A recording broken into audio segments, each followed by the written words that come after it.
Hello, good evening. My name is Richard. This is Over and Over Again, and it is Tuesday. So it can only mean one thing. It is the Tuesday Clinic. Now, this week, of course, we have got a lot to talk about. Not always going to be probably some good things to talk about, unfortunately, but they do need to be spoken about. We're going to look back, obviously, at the game against Brighton on Saturday, look at where it went wrong and what needs to change, if things can change, and look at the game, of course, this weekend as well, away at Southampton, another important game as well. So lots to get through. Coming up the other side of this.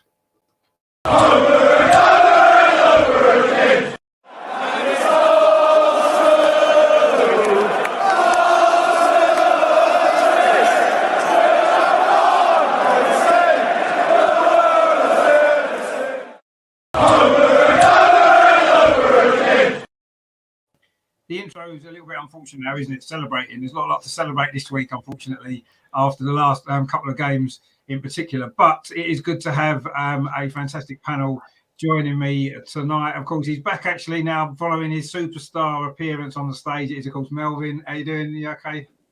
Yeah, fine, thank you. Yes. If I suddenly break into chorus, just cut me off, all right? No, we want you to, get involved with it. It'd be good. So good to have you back. Anyway, I'm glad that it hasn't gone to your head. That's the main thing. That's what we like to see. You're the new Spider Star. And coming back on the show, it's been a while. Of course, the famous Potsy. How you doing, mate? You all right? Good, Rich, man. Thanks for having us. It's great to come back on. It has been a while, and it's good to see the channel still going and it's growing, mate. So well done, you, man, and thanks for having me on. I mean, we've not spoke actually since you've been I know you've been busy with Lee on Lee Judges TV. I mean, that's going really well, isn't it? Fantastic stuff you're doing over there. I watched the show actually that you did. Was it last night or night before? I can't remember now, but great stuff that you're doing over there. You must be enjoying that. I appreciate that, man. Yeah, me and Lee are close, and me and Lee have been running the channel for a while now, and it's growing, and we're getting some good people involved. And there was a good debate on Sunday night with Tom and Harry and Sophie. So it's always good to kind of get different opinions on the show, I think. And when you've got a panel that's very similar, when everyone's just agreeing all the time, it becomes quite a quick show, doesn't it? So it's quite good on Sunday to have a few different opinions, which we enjoyed debating about. So thanks for watching, and if everyone hasn't done so already, please go and check it out. Lee Judges TV.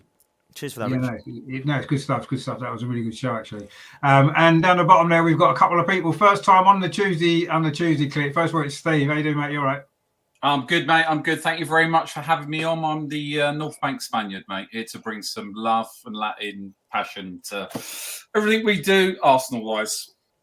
That sounds perfect. We need a bit of Latin loving going on at the moment, I think, after the week or so that we've had. And, of course, Neil, you've been on the channel before, not on this show. It's good to have you finally. We've been talking about it for weeks when you're in the chat and stuff like that, and we're getting you on. And finally, you're here. Good to have you on the show. You okay? Yeah, I'm good. Thank you so much for having me on. I know you've been asking me, and I've always had something going on the other, but finally been able to make it. So thankful and humble to be on. So, yeah, looking forward to it. Cheers, Rich. No, it's always good to speak to you. I'm glad you're well. So that is our fantastic panel for tonight's therapy session. Hopefully we can get everything off our chest and we'll feel a lot better in a couple of hours or so. We can only really start at one place, I guess. Unfortunately, we do have to revisit what happened at the weekend on Saturday. Another very disappointing result in the end it turned out to be.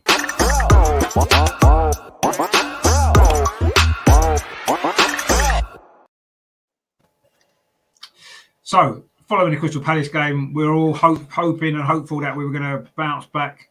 Home game against Brighton, we probably have been massively favourites to win that game, but it just never happened, did it? There's so many things that went wrong. It's difficult to know exactly where to start. I mean, for me, it was, I know most people have spoke about this on social media and stuff like that, but, when we've got Thomas Partey, our main midfield player, out injured, the last thing that we can do is take off our second experienced midfield player in Granit Xhaka and move him to left back because you don't have trust in the left back that you bought in the first place. To me, that was, as soon as I saw that the team lineup, I was thinking, what on earth is he doing here?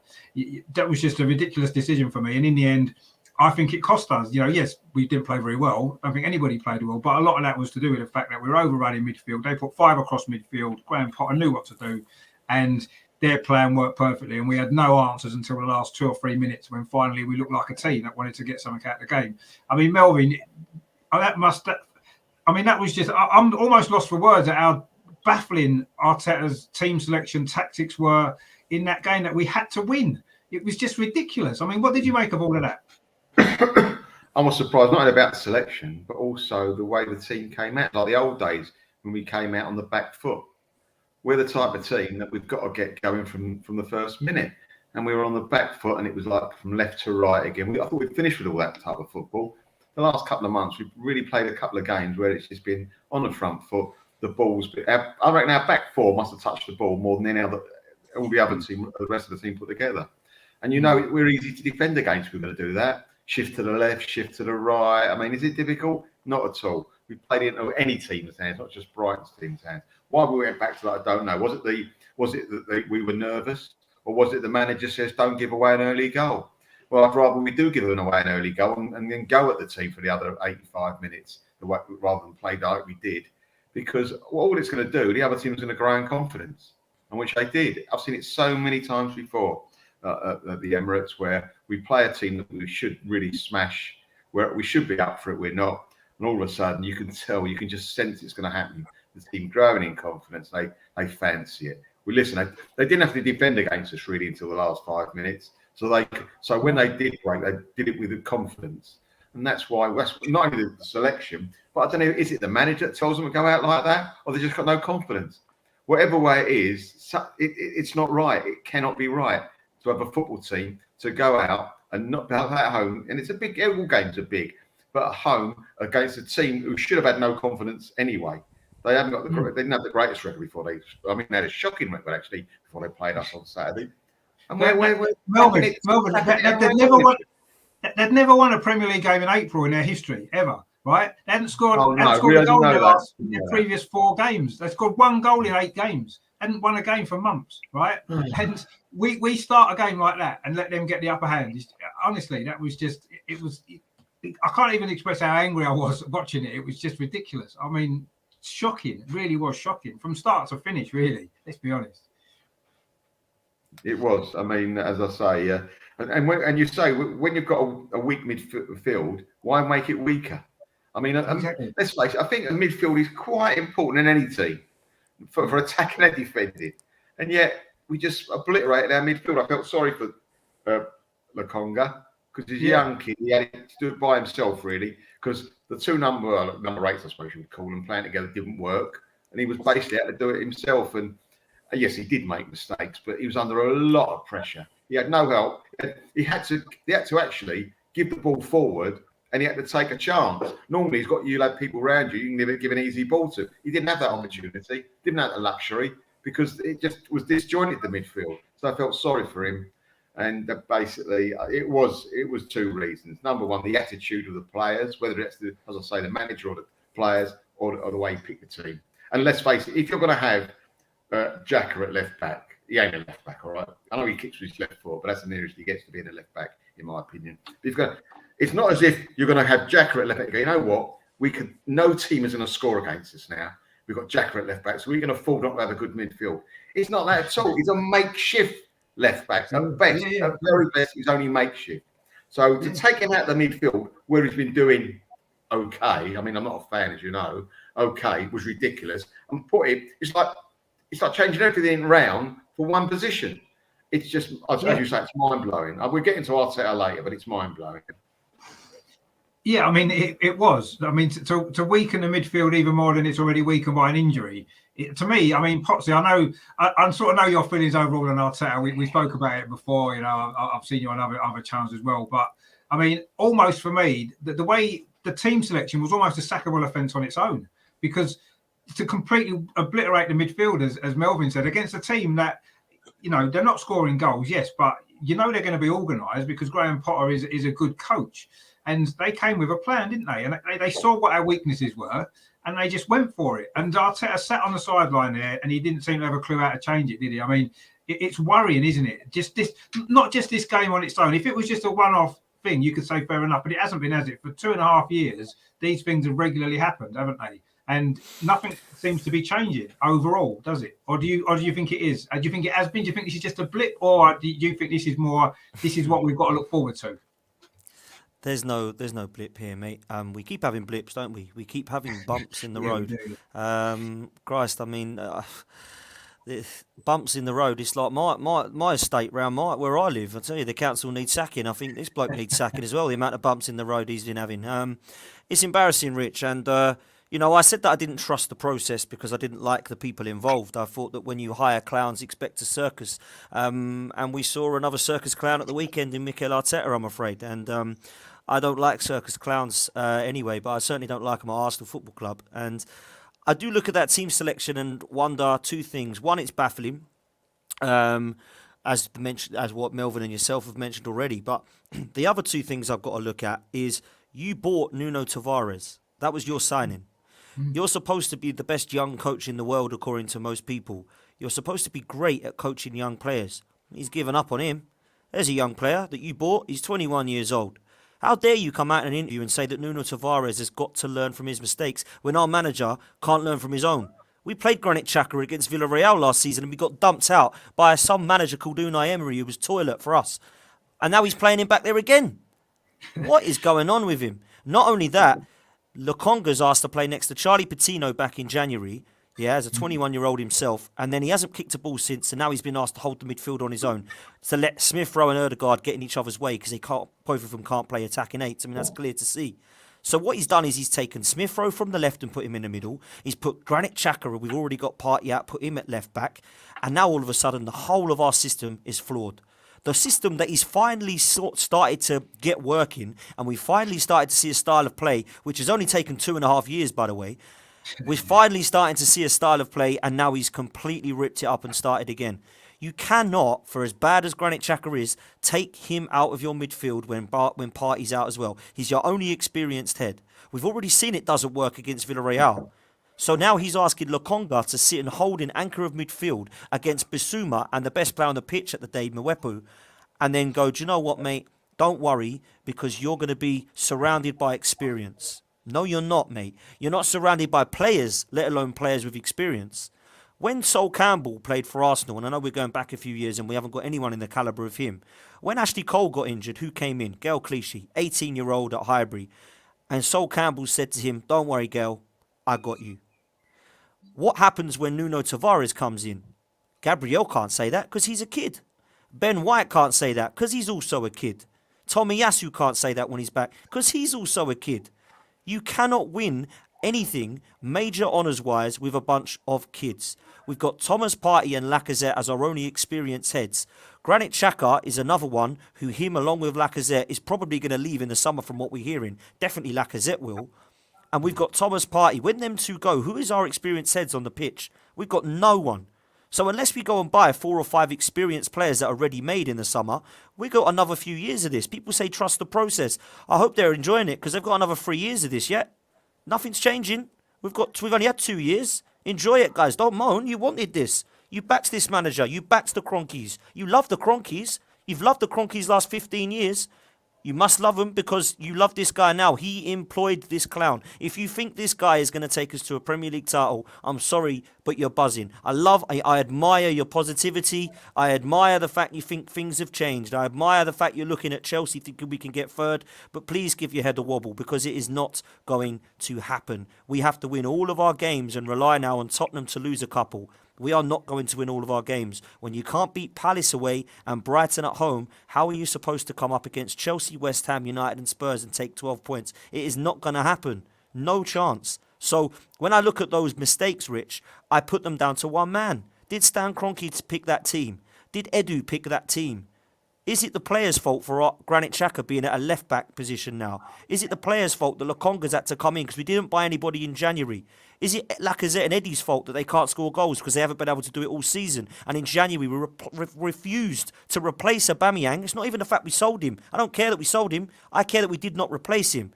I care that we didn't replace Ainsley Maitland-Niles. I care that we didn't replace Lucas Torreira, player of the month in Italy. I hate the fact we haven't allowed Guendouzi and Saliba to have a chance in an Arsenal shirt, who are both now in the France team internationally. How many more pieces of evidence do we need to put in front of our faces to realise that this guy is learning on the job and we are miles away? And I'm not even talking like, miles away. I'm talking about miles away from getting in a top 4 position, let alone a title. God forbid winning a title. Imagine that. Imagine going for a title with this guy. It would be laughable, mate, because if you don't laugh, you will cry. I mean, to be honest with you, I can't argue with any of that at all. Even now, it's getting to the point where people have been mentioning about progress this season. A couple of stats for you. In 30 games this season in the Premier League, we've scored 45 goals. Now, that doesn't sound necessarily drastically bad. I mean, it's not great. But when you think 17 of those goals came in 6 games in December, so that's 28 in the other 24 games. 28 goals in 24 games. And you expect we're going to challenge for the top 4? Think we can compete in Europe when we're scoring 28 goals in 24 games? January, yeah, okay, we got all those goals in January. But imagine if we'd scored in December, if we'd scored in December like we have the rest of the season, we'd probably be looking at 35 goals this season so far in the Premier League after 30 games. Ridiculous. That's one of the biggest issues. And it isn't just because we don't have a goal scorer. We had a 30 season goal scorer not that long ago that we just got rid of because I'd say I couldn't get anything out of him for whatever reason, right? We've got Lacazette now, who used to be a 15 goal, 16, 17 goal a season striker. Now he can't score for toffee because he's not getting himself in the penalty area because he's not allowed to. And then we've got Martinelli, would probably be a decent bet there had he been given the opportunity to play there, but he stuck him out on the left wing. So the biggest issues there. Now, we're talking about defensively as well.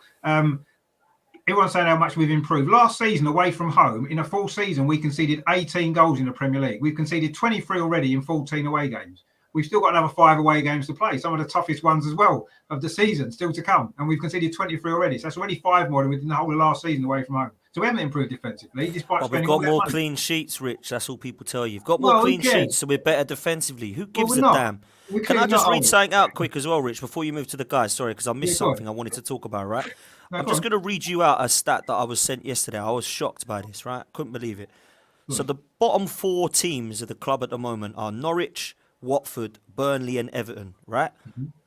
Let me tell you how many of their strikers have scored more goals than Lacazette in terms of overall and with less games played. Pukki has scored 8 goals. Josh King has scored 5 goals. Rodriguez has scored 2 in 20 games. And Calvert-Lewin has scored 3 in only 13 games. Lacazette scored 4 all season. So we've got a relegation form striker and we wonder why we can't score goals. We ain't going to get the top 4 with him. And then Eddie has scored as many goals as me this season. Yeah, 0. Well, all of us put together. Yeah. But actually, on that stat, though, I don't actually blame Lacazette. What I blame is the tactics that we're playing, because Lacazette's playing on a halfway line. He's never going to score goals from there. Agreed, that's what Aubameyang was expected to cover for the left back when the left back went forward. That's why Aubameyang stopped scoring goals. And this is the issue. It isn't necessarily the players necessarily. I think it's the style of play, the tactics, and the formation that we're playing isn't bringing the best out. I mean, you got to think in 2.5 years, Arteta's been here. He's bought 16 players. He hasn't bought one striker in 2.5 years. Not one striker. It's just. And we're wondering why we can't score goals. Well, it's quite obvious why we can't score goals, because he hasn't bought a striker in 2.5 years. In fact, the last striker we bought was Aubameyang, who he couldn't get on with and got rid of for nothing and paid off. It is a joke, mate. It's madness. I agree with you. If you can't laugh, then you're going to be in trouble, aren't you? Because it's ridiculous. People are trusting this, though, mate. People trusting this process, thinking it's going well. Well, it depends on what you're looking for, I guess. I mean, Steve, I want to bring you in because I know that, obviously being a compatriot of Arteta to a degree, I think you maybe a little bit more sympathy towards him than maybe some of us have at this moment in time. I mean, what have you been making of it all? Especially, the so-called progress. Do you see progress this season as opposed to last season or the half of the season before under Arteta? Do you see any progress? Well, let me just say he's got fabulous hair. Well, no, 100%. I get the sentiment. I get where we're at right now, and I just want to touch on a couple of points that you raised there on the Brighton game. So I was watching Odegaard, as I do, our little Disney prince, as he was running around, and he was shouting at Arteta to change formation to 4-4-2 very early on. But Dan, I've got to put my hand up, mate. And I do like Arteta. I'm going to say, so please don't throw anything at the camera or anything like that. Please relax. But You have to be a bit of a brain donor to actually take Granit Xhaka, who, like the rest of you, I've had my beef with, but I have to say, I think he's up to his game recently with Thomas Partey, and put him at left back. That's just bonkers. You've got a young kid that we brought in, and whatever happens, right, he's the guy. So we need to protect him, and we need to actually put something around him or put him out on loan, right? Plain and simple. So shouldn't do to Tavares what's kind of going on with him. The 2 goals for Crystal Palace, absolutely his fault. And that was just bad positioning. So if you've got Lukonga, if you've got these guys like Tavares that aren't actually doing anything, what's the defensive coach doing with them? And why aren't they drilling these guys? And if they're not good enough, do what we did with Smith Rowe and put them out on loan, because I genuinely believe that there's a good team there. So I've got to go back to the New Year's Day. I want to go back to New Year's Day because that for me was a turning point. Right, there's a couple of players that to me stood out on New Year's Day, and that was Thomas Partey. Thomas Partey finally turned up with his Arsenal top on. Not 4 out of 10, it was 11 out of 10, and we were robbed by that ref. Don't care what anybody says. That guy genuinely stole that game from us. And trust me, I'd been awake for like 3 hours. I had a massive hangover, and I was screaming in Spanish all the way through. With my compatriot, with Luke, he was there. So one of the things that we were doing then, and we have been doing recently, is switching that game up. We're moving that ball, passing it across, getting it from the flanks and getting in. Because Martinelli, look at Trent. Look at what he did to Trent. That kid, like Trent, is amazing. I love him. I love him as a player. He busted his hamstrings. He was that quick. Absolutely busted his hamstrings. The kid can actually go away with England. So if you've got a devastating force like Martinelli out there, we've got to bring him in. We're not scoring goals. And I'm sorry. And I know there's a lot of people that love Eddie. For me, Eddie's just not good enough. He's just not good enough. His ego's bigger than his talent. And I love the guy. I think he's great. Actually, at the Brighton game, played really well. If you've got a team that scored 1 goal in 8 games, 8 games, hear this, 8 games, to put 2 past us, right, is a travesty. So I think going back to what we're saying, we're desperately missing Thomas Partey. Desperately. Tomiyasu, absolutely love the guy. The guy's a baller. And Dan, I've got to take a bit of umbrage, mate, with you. Go and have a look at do a bit of a YouTube, right, and have a look at what he did to Ronaldo in the Italian league. Boston played, and the kid, he might be a kid, but hey, talent is talent. It doesn't matter what you do, right? Got to agree with you though. We need just a few seasoned professionals, all right? What we have is petulant millionaires right now. What we need is actually having some spine to the team to actually bring us forward. The other thing that I think we're missing in the whole this plan and the process and all that, and I do genuinely believe we've moved forward, right? Because everybody else around us is coming forward. And my worry next season is going to be Newcastle, if I'm honest with you. If they stay up next season, we've got to worry about Newcastle. It's another team. Arsenal, for some time, I'm going to be really provocative here and say to you, we've been a team of mediocrity, right? We've been a team that under the current management, and I'm talking about the Cronkies here, that let's get into the Champions League. We make it out of the leagues. We get into whatever it is. Let's get that mediocrity because the money's still coming in. Right, that's the mindset. That's the business model, because we don't have, or they won't commit the money to get us to win the Prem. They won't commit the money to win the Champo or anything like that, because it takes hundreds of millions, not tens of millions. It's hundreds of millions to get there. So what we have is from the top down, we have this mediocrity piece, and that means that actually they're not going to spend in the way that we in. I saw a stat. Was it the other day? I saw a stat that we've spent with all the goings out and comings in and everything else. 25 million a player. So we got one of the cheapest teams in the whole of the Premiership. So we can talk about that. And the guy, and the other part is, and I know I'm going off on a tangent here, so bear with me. But the other guy, the Spotify guy that wanted to buy us, right? Wanted to buy us. What of it? What was the plan? Where was that plan? What was you actually going to do? What was you actually going to bring to our club that you wanted to buy, other than sell us a few more Spotify licenses? And the same with the African billionaire that keeps coming in every now and again when he wants re-election. So let's go back to Arteta. This is the part that we talked about. Do I see progress? Absolutely. Do I see a wafer-thin team and 150 million in red? Absolutely. So how do we change that? We're going to have to buy in. We're going to have to spend some money and invest in that. And how we're going to do that, I have no idea. Right? But what was really, really plain and really open that I could see right away is that guy's stubbornness. And I do like him, but he's got that and yeah, my girlfriend's listening to this actually at the moment, so she knows how stubborn I can be being a Spaniard. So sitting there, yes, that's stubborn. She trust me. 50 minutes in before he actually changes and realizes that Jack are in, and the minute Jack came into that midfield, bang, it started to be a different game. And the passing started to work, and Odegaard started to actually do his business. So for me, Gary at the back, way too slow. Oh my God. I could personally, with my knackered knees, I could have passed that ball quicker forward and switched play over. So for me, it was stubbornness and also lethargy in that team. That team absolutely thought they were going to roll Brighton over, and Brighton put 2 past them. Embarrassing for me. So going back to what I'm saying, do I see movement? Do I see us going in a better direction? Do I see better quality football? I do.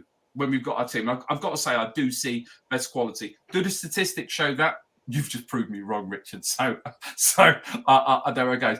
Is Arteta the man? Well, Sam Allardyce is free. So, who do we replace him with? That's my question. Is okay. So if you turn around and say to me, right, Steve, we've got some new buyers, we've got the money, we can move us forward, we can win the Premiership, we can win the Champo. Who do we actually bring in? Who do we bring? Do we bring in like a Conte and have that type of? I'm not really sure where we would go with that. But all I know right now is that we haven't got the. I know we've spent 150 million, but we haven't spent that. He's cleared out a lot of the deadwood, and there were some issues around Guendouzi. Saliba, I don't get it. I genuinely we need him in the team, but Pablo Mare, those type of people, Classier, everyone was going on about him on Twitter. Jesus, I'd have driven him to the airport myself. Honestly, can I just say something, Steve? Yeah. Someone who's pro Arteta, you don't sound very pro. No, I'm upset. I'm upset. Ross. I'm still waiting to see you tell me what's good. Anyway, I'll leave that till next week.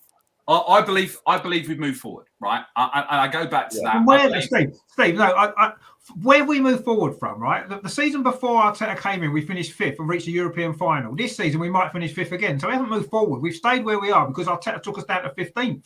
So we haven't moved forward under Arteta. He's just brought us back to where we were to start with before he came. And even then, we're even below that. We scored 75 goals under Emery. We're not even going to score 75 goals in 2.5 seasons under Arteta.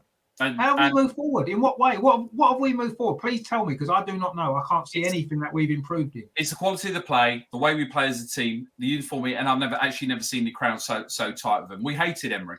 Like, I'm sorry, I used to watch them absolutely. No, we all did. We did all hate Emery, but we should have done maybe. So I think there's a compromise, isn't there? There's a compromise that sits in. And right, we're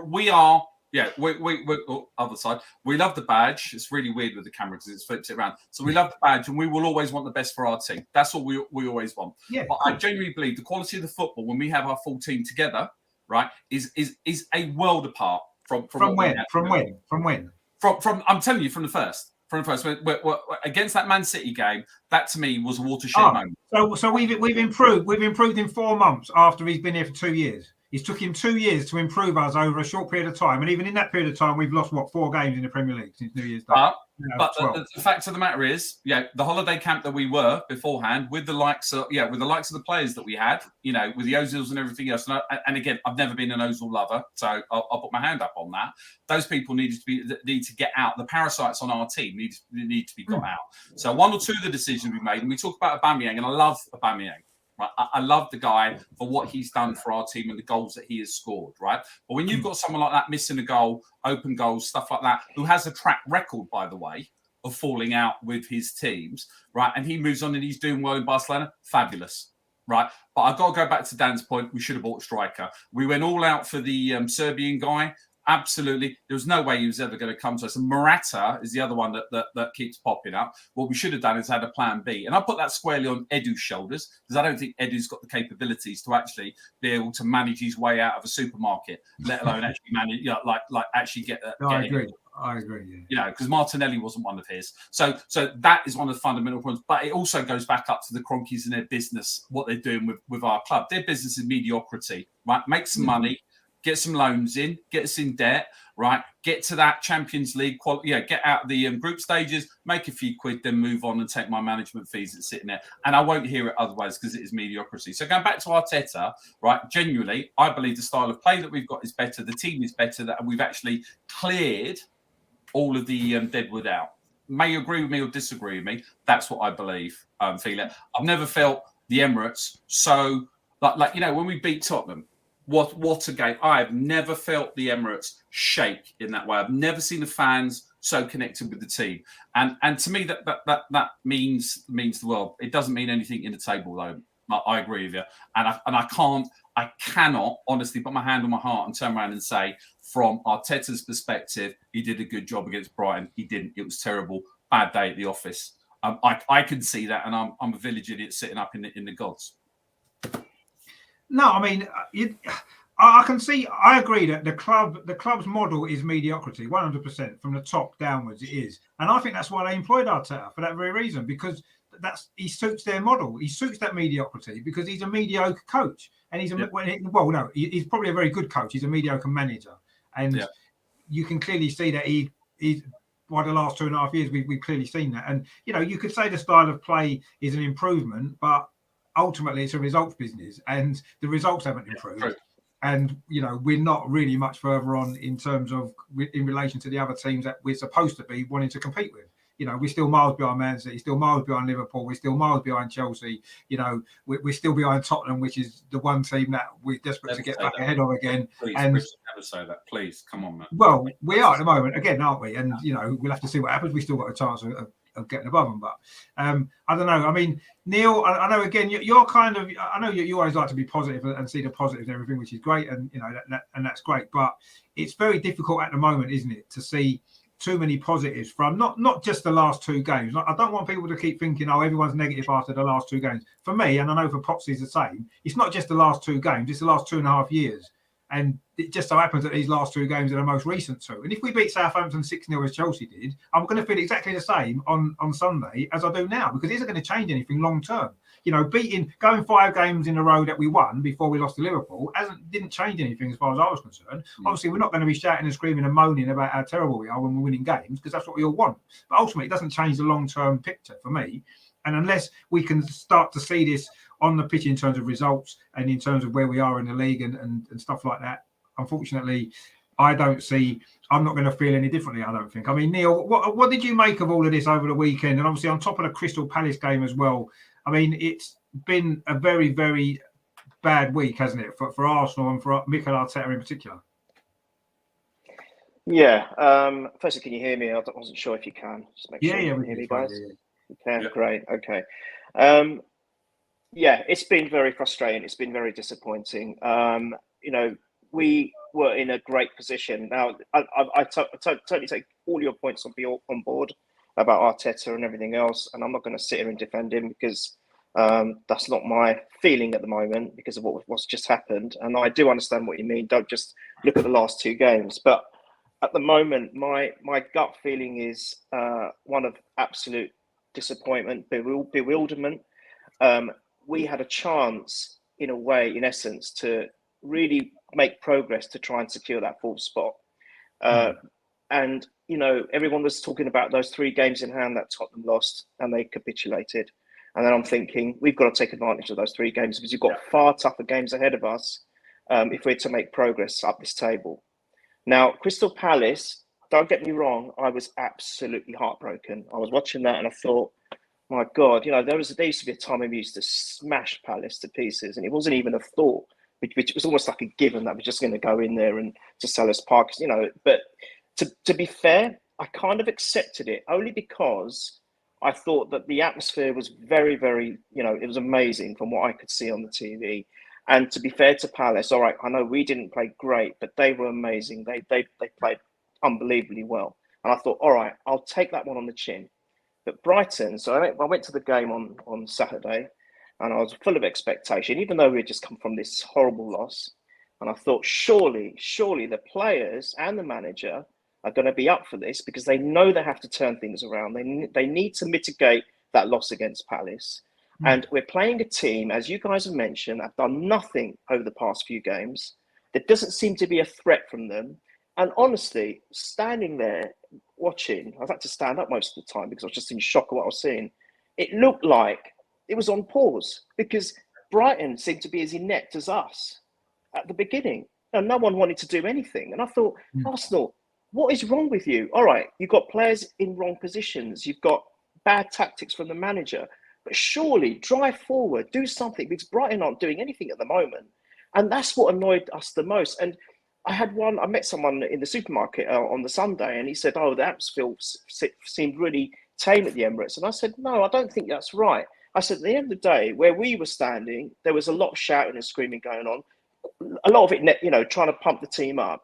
But at the same time, a crowd has to react to something on the pitch. And we were seeing nothing from them. Absolutely nothing. So how are the crowd supposed to G up and think, wow, how can so this allowed, as Melvin I think said earlier, this allowed Brighton to grow in confidence. And for a team that have been struggling to score, they just thought, you know what, guys, Arsenal aren't doing anything. We've got a chance at this game. And that's exactly how it played out. And what frustrates me the most, this is the thing that angers me the most.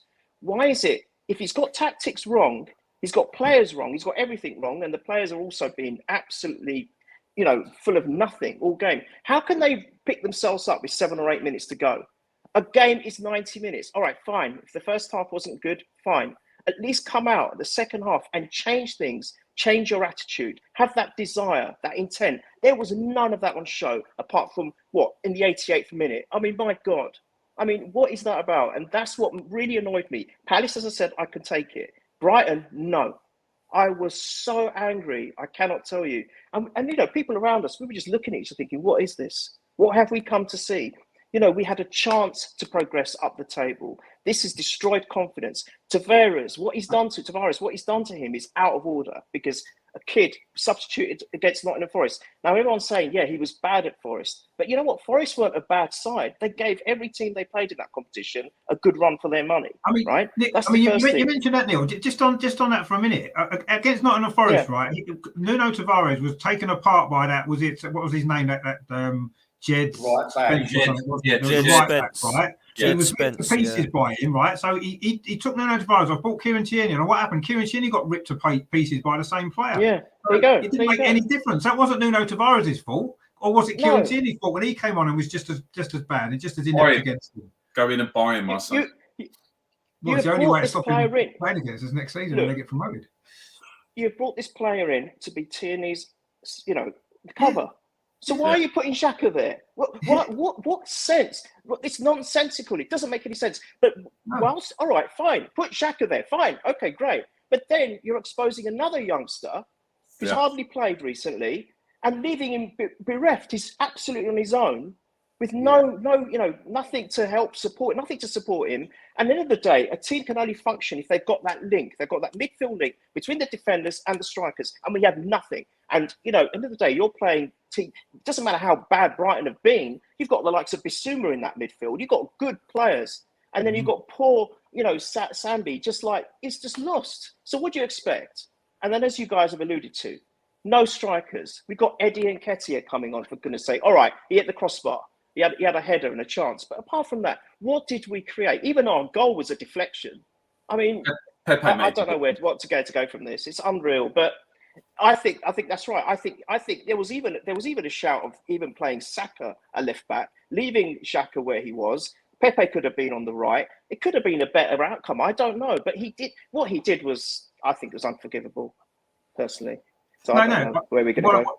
No, you're 100% right. We had a few comments in already. Shane says, "Hi, lads, great panel. It's the hope that kills you being an Arsenal fan." It is the hope that kills you. You just think we might get the top 4, and then reality kicks in. Nah, come on. Come on, I hope it kills us. It's all you lot that make it fun. It's the manager that's killing us at the minute. Well, yeah, that's true. Mark says a huge error to play Xhaka at left back. Yeah, definitely was. Should have been Saka. See, I actually disagree with that. I think it should have been Nuno Tavares. That's it. That was the end. Not even a discussion. Nuno Tavares should have played left back. That's it. You bought him for that reason, as Neil just said. You bought him as cover for Tierney. Tierney's injured. You play him. And I think it was Harry Symeou. I don't know if it was on Harry's channel, whether he was on with you, Dan, but he said, if you're a manager, you don't trust Nuno Tavares to play against Brighton at home. We look at the games we've got left. Who are you going to trust him to play against? Yeah. He won't play again, mate. He won't play again, Nuno Tavares. He won't. I won't see him again. He'll be sold. Yep. The other option, just go 3 at the back, okay? Because they ain't going to do anything. They haven't scored anything.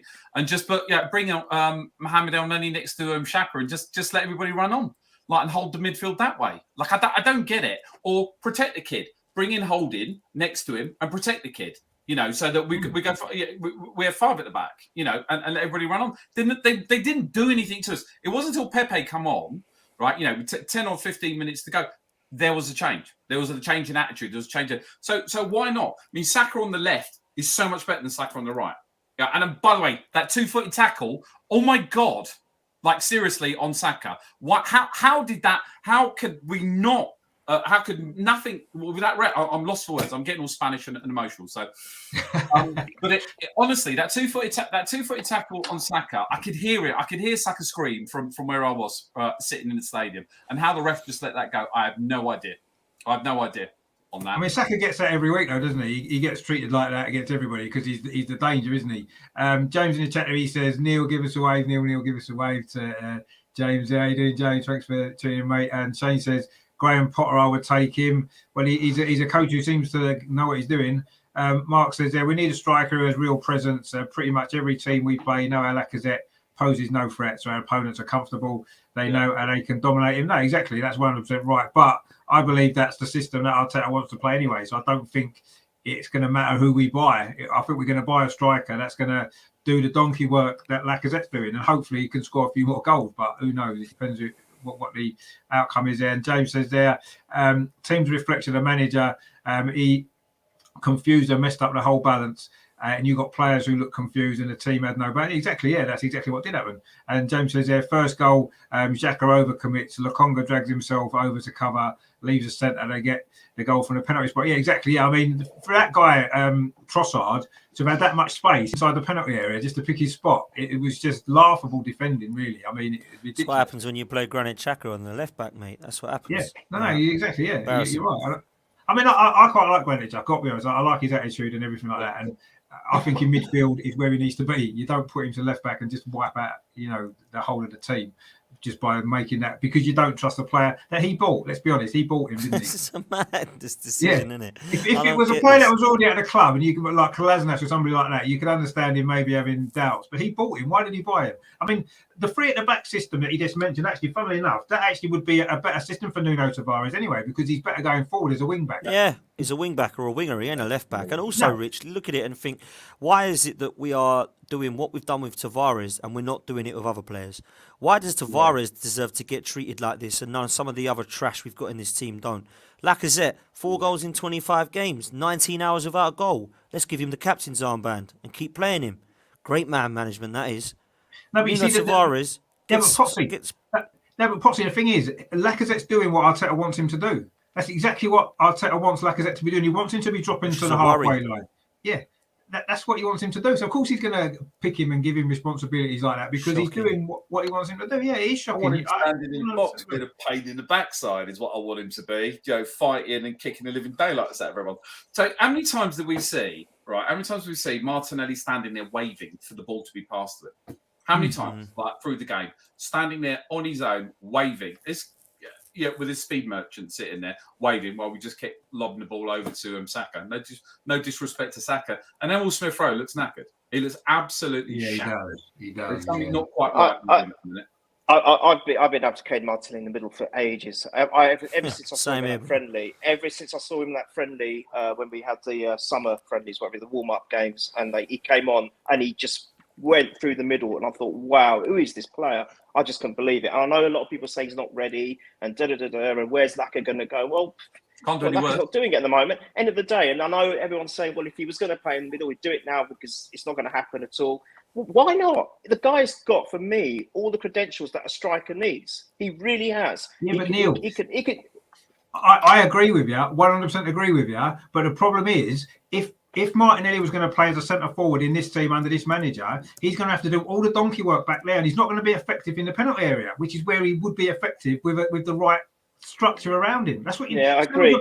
Let's be honest, right? If Aubameyang was played properly, as he was under Emery, as he was under Wenger, he's going to score you 30 goals a season, right? He proves that already. But when you're asking him to do stuff that he's not good at, or he isn't going to be able to give his most of the team, you can't expect him then. We talked before about him missing open goals from 5 yards. He was missing open goals from 5 yards because he'd just been covering for the left back. He'd run 40 yards to get there, desperately to get there, and of course, time he gets him, he's not got no composure. Why is he not trying something different? This is what I don't get. Exactly. If it's not working, why are we not at least trying it? Listen, it might not work again. He might put Pepe up there, it looks dreadful. He might put Martinelli up there, and it don't work. At least try it. And you know what? You don't even have to start it. You don't even have to do it for 90 minutes. Try it for 10 first. Friend, try it for 20. And if you want half hour and it's starting to look good, then go for that. I'm not saying start Martinelli in every game for 90 minutes until he scores. Try something different because this is not working. It's shocking. I mean, do you not feel a little bit though, Potsy, that maybe in training he's maybe tried Martinelli as a striker, and maybe Martinelli isn't giving him what he wants his centre forward to give him, so that's why he's not playing him as a striker in a game. Could that be the reason? No, it could be the reason, Rich. And now go on, Melvin. Sorry, Dan, carry on. Sorry. No, go on, Mel. Go for it. No, I don't think it can be in training, because in training they play shorter pitches, so you don't have to go backwards and forwards. It's irrelevant. I can understand if they're playing 11 against 11, then say, he's not coming back the halfway line, he's not doing his job. But at the end of the day, if Martinelli cannot score more than 2 goals a season, so let's face it, that's what I was going to say. Were penalties, right? He'll pick up his boots at 21 or wherever he is. So that's exactly what I was going to say. We're going to lose him. I'm telling you. Well, he's being mismanaged, in my opinion, and he has been for a while. And when you look at, I don't know what's happening in training, by the way, Rich, to answer that question. I've no idea. But what I will say is this: like Melvin has said, no matter what is and isn't going on training, what matters is what's happening on the pitch. And we can all see what's happening on the pitch. And this is not working at the moment. In terms of scoring goals, this is not working. The games that we've won this season, majority have been 1-0. Yeah, we ain't obliterated teams for our amazing goals. In December, we managed to score quite a lot of goals against teams that were obliterated. Leeds had their under-18s out. I went to that game and it was funny watching them warm up. I felt sorry for them, to be fair. We scored 5 past them. Norwich, we put a few past as well in December. And everyone said, don't need Aubameyang. Honestly, it's absolutely flying. Everyone's scoring goals by a committee. And unfortunately, it dried up. And this new system that we started to play, I started to quite like it. I liked the little diamond. I thought Ødegaard was instrumental in midfield. Thomas Partey in 2022 has been a completely different player. And it's allowed Granit Xhaka to play more of as a forward 8, which I actually quite like to see. And I'm not a huge fan, as you know, Richard Granit Xhaka, but he's starting to play quite well. We look pretty solid. Unfortunately, when we get to January, we look at strengthening, and we don't do it. We don't strengthen. So then we get injuries. We've got both of our fullbacks out, and he doesn't want to replace the fullback with the fullback that he bought. We've got Cedric, who's come in, and to be fair to him, has probably done an okay job, but we do miss Tomiyasu. Yeah. Thomas Partey's now injured, and Kieran Tierney is now out, and we believe they're probably out for a very, very long time. Yeah. And all of a sudden, everything goes to pot. Now, when you look back at January, you think, why did you leave yours so short? I'm not talking about the fact that we got rid of players, because that can happen. The players that we got rid of actually weren't playing, most of them anyway, right? So I understood that we were going to do that. But you have to replace Maitland-Niles and Aubameyang, in my opinion, because Maitland-Niles would be playing right now. And Aubameyang, if you don't want to keep Aubameyang because you feel he's disruptive and you feel that he's not the leader you want around the place, absolutely fine, right? You're going to look very silly because he scored 11 goals in 14 for Barcelona, but you don't want him. You have to replace him. Yeah. And I don't want this excuse of, how are you going to replace him with? That's all I keep getting. Who's he going to come in? That's not my job, mate. I don't get paid all this money to tell you who to go and buy. Edu gets paid enough, so does Arteta. And just on that point, by the way, when we signed Ramsdale and Tomiyasu, why did we laud Arteta if it's all about Edu? Why did Arteta get the praise? He shouldn't have. It should be about Edu. Edu's the one to blame because we didn't get Vlahovic. So why is it Arteta getting lauded for Ramsdale?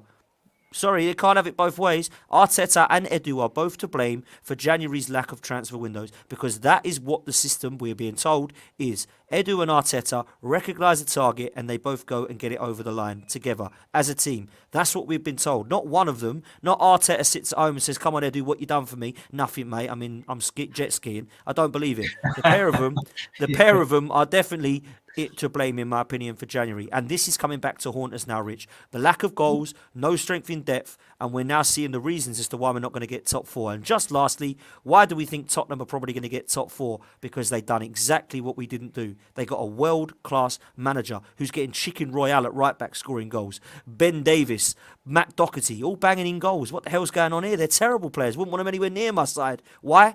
because he's doing with Victor Moses and Alonso with Matt Doherty and Emerson Royale, because that's what he does. He's a world-class manager. Not only that, he signed Kulusevski and Bentancur, two of Tottenham's best 4 players, along with Kane and Son. So what they done was they got a world-class manager in. We kept our novice. They got players in January. We didn't get anybody. They strengthened their squad. We weakened ours. And they've got 2 strikers that can bang in goals. And that is a culmination of why Spurs are going to get top 4 and Arsenal are going to finish 5th or 6th. I'm sorry, but it's facts. It's the reality of it.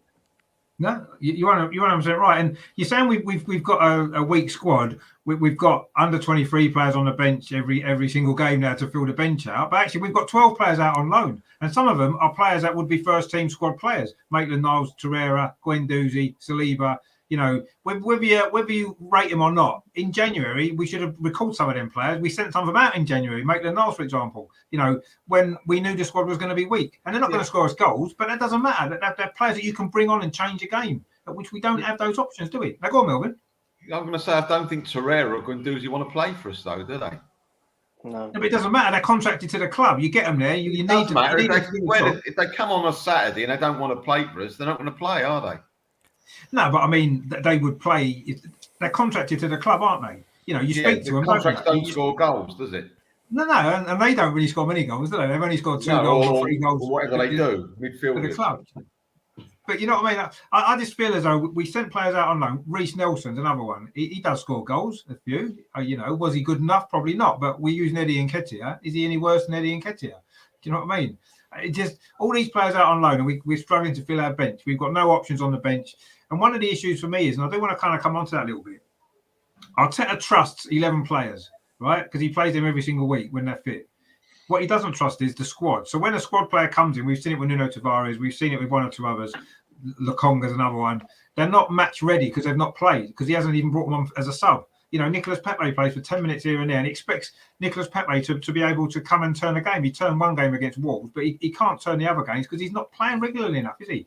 And Arteta's got to I know we haven't had Europe as well, but you're not going to do anything, are you, with 11 players? You've got to have 15, 16 players that you're regularly playing, you know, rotating the team.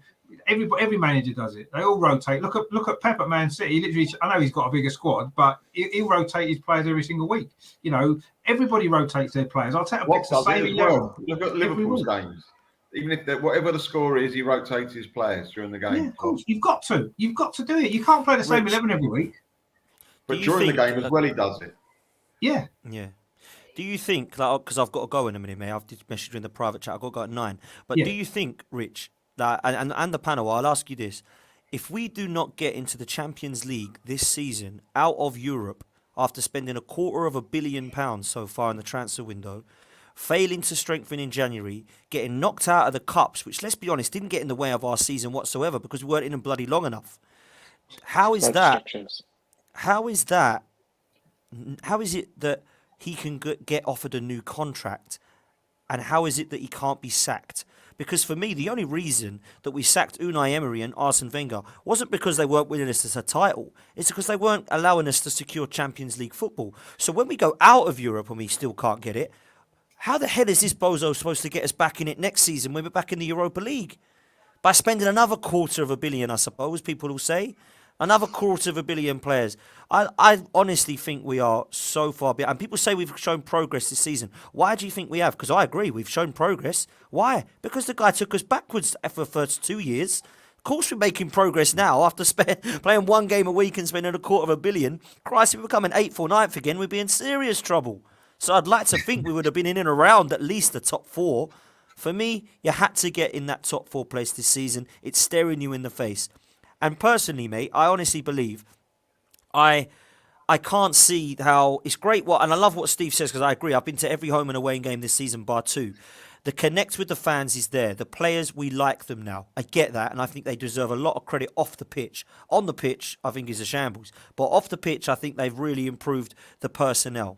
But if I was a businessman, like Stan Kroenke is supposed to be, I think he's a poor businessman, but he is a businessman. If I was a businessman, he can't be that poor of a businessman, can well, he? yeah, but you get my point. Point. It was kind of tongue in cheek, but I personally feel if I was a businessman, I would say let's just give you an example, Rich. I'm a businessman and I run in a business, and I say, Rich, I'm going to employ you. You're going to be my project manager. In 2 years, I need you to make me £15 million revenue. But this is the issue. We have got some real waste men in at the moment that need replacing. We need to remove this culture and make this a happy place for our customers again. You come into me 2 years later in 2024 and say to me, listen, Potsy, I've done it. I've removed the culture. I've got a fantastic bunch of players here now that are really on the same wavelength. There's a massive connect with our customers. We're really doing well. The bad news is, mate, I've lost you 15 million. Am I going to say to you, good lad, you give another contract and stay for another 2 years and lose me another 30 million in that time? Or I'm going to go, get out, mate. Sorry, buddy. It might be a lovely place to be, but we need to win stuff here. Now, that is what Mikel Arteta is doing with Stan Kroenke. He's lost him that much money in 3 years of Champions League football, and we are going backwards. We're not going forwards. The progress is we're no longer 8th. That's not a progress, because we should be 8th anyway. That is not progress. Yeah. So that's the way I see it, bro. I'm sorry, and I know that might be negative, and I know it might not be what you want to hear, but we are not in a position of, wow, a couple of players, and Liverpool and City will be thinking, look at them, they're coming up behind us. We are about 15 players off of that. And that's where we all want to be at, boys, I guess. I mean, listen, I might be sharing a panel with people that think 6th is a good season. Personally, it's not a good season for me. There's 5 people in front of us. That's the way I see it. Well, at the end of the day, I saw it. So I don't know if it was on social media somewhere. Someone said that Arteta might match Arsene Wenger's worst season in his 22 years at the club, and everyone thinks it's progress. And that sums it up for me. You know what I mean? It's like, oh, that's a great one. I've not heard that one. and that's true though, isn't it? Because obviously Arsene Wenger came 6th in his last season, didn't he? And he had European football. We actually scored 100 goals that season in all competitions as well. So Arteta's not even going to anywhere near match that season. But that was Wenger's worst season, and Arteta might match that this year, or may even slightly improve on it. But that's it. And that's supposed to be this massive improvement, and it is a joke. It is a joke, honestly, really. That people the think fan that. base needs to raise the standards, bro, and stop accepting mediocrity. I can't stand this progress thing. Trust the process. We come 5th and he gets sacked 8th 2 times. Aren't you trusting the process? Why not? Why aren't you trusting? Because the geezer's given me 2 8th places. It seems to me as though there seems to, and I don't know whether these people are actually genuine, but it seems to be a lot of people are Arteta fans and not Arsenal fans. They love Arteta so much. They love him. Get away with murder. They love him. Even though it's like, the club. And it's like, you would not be. Surely you're not an Arsenal fan if you are loving what this guy's doing. I mean, unbelievable for me. How you can be like he is. For me, taking us backwards. Oh, he's already taken us backwards. Now everyone's happy because he's taken us forward a step. Well, we already went back 4, so we're still 3 steps behind. Yeah. So how is that progress? It's a madness. But Rich, listen, I've got to shoot off, man. But absolute pleasure to share platform with you all. No, you're welcome. Thanks for coming on as always, mate. Brilliant. Yeah. Speak to you. Well. Cheers, Dan. Take care, man. Cheers, Neil. Cheers, Steve. Take care, Mel. See you soon, Rich. Yeah, thanks a lot, Dan. Cheers, mate. Speak to you soon. That's Popsy there, of course. He likes, he's got some great points. He puts them across very well as well. Now, go on, Melvin. No. I'm just saying. The only thing I would have said to Dan. I mean, I agree with a lot what he says, but and yourself as well. But there is something there. Whether it's because of Arteta, I don't know. But that performance at home to Manchester City was the best performance I've seen. He wasn't there that day, Melvin. He wasn't there that day. He was at home. That can't have anything to do with it.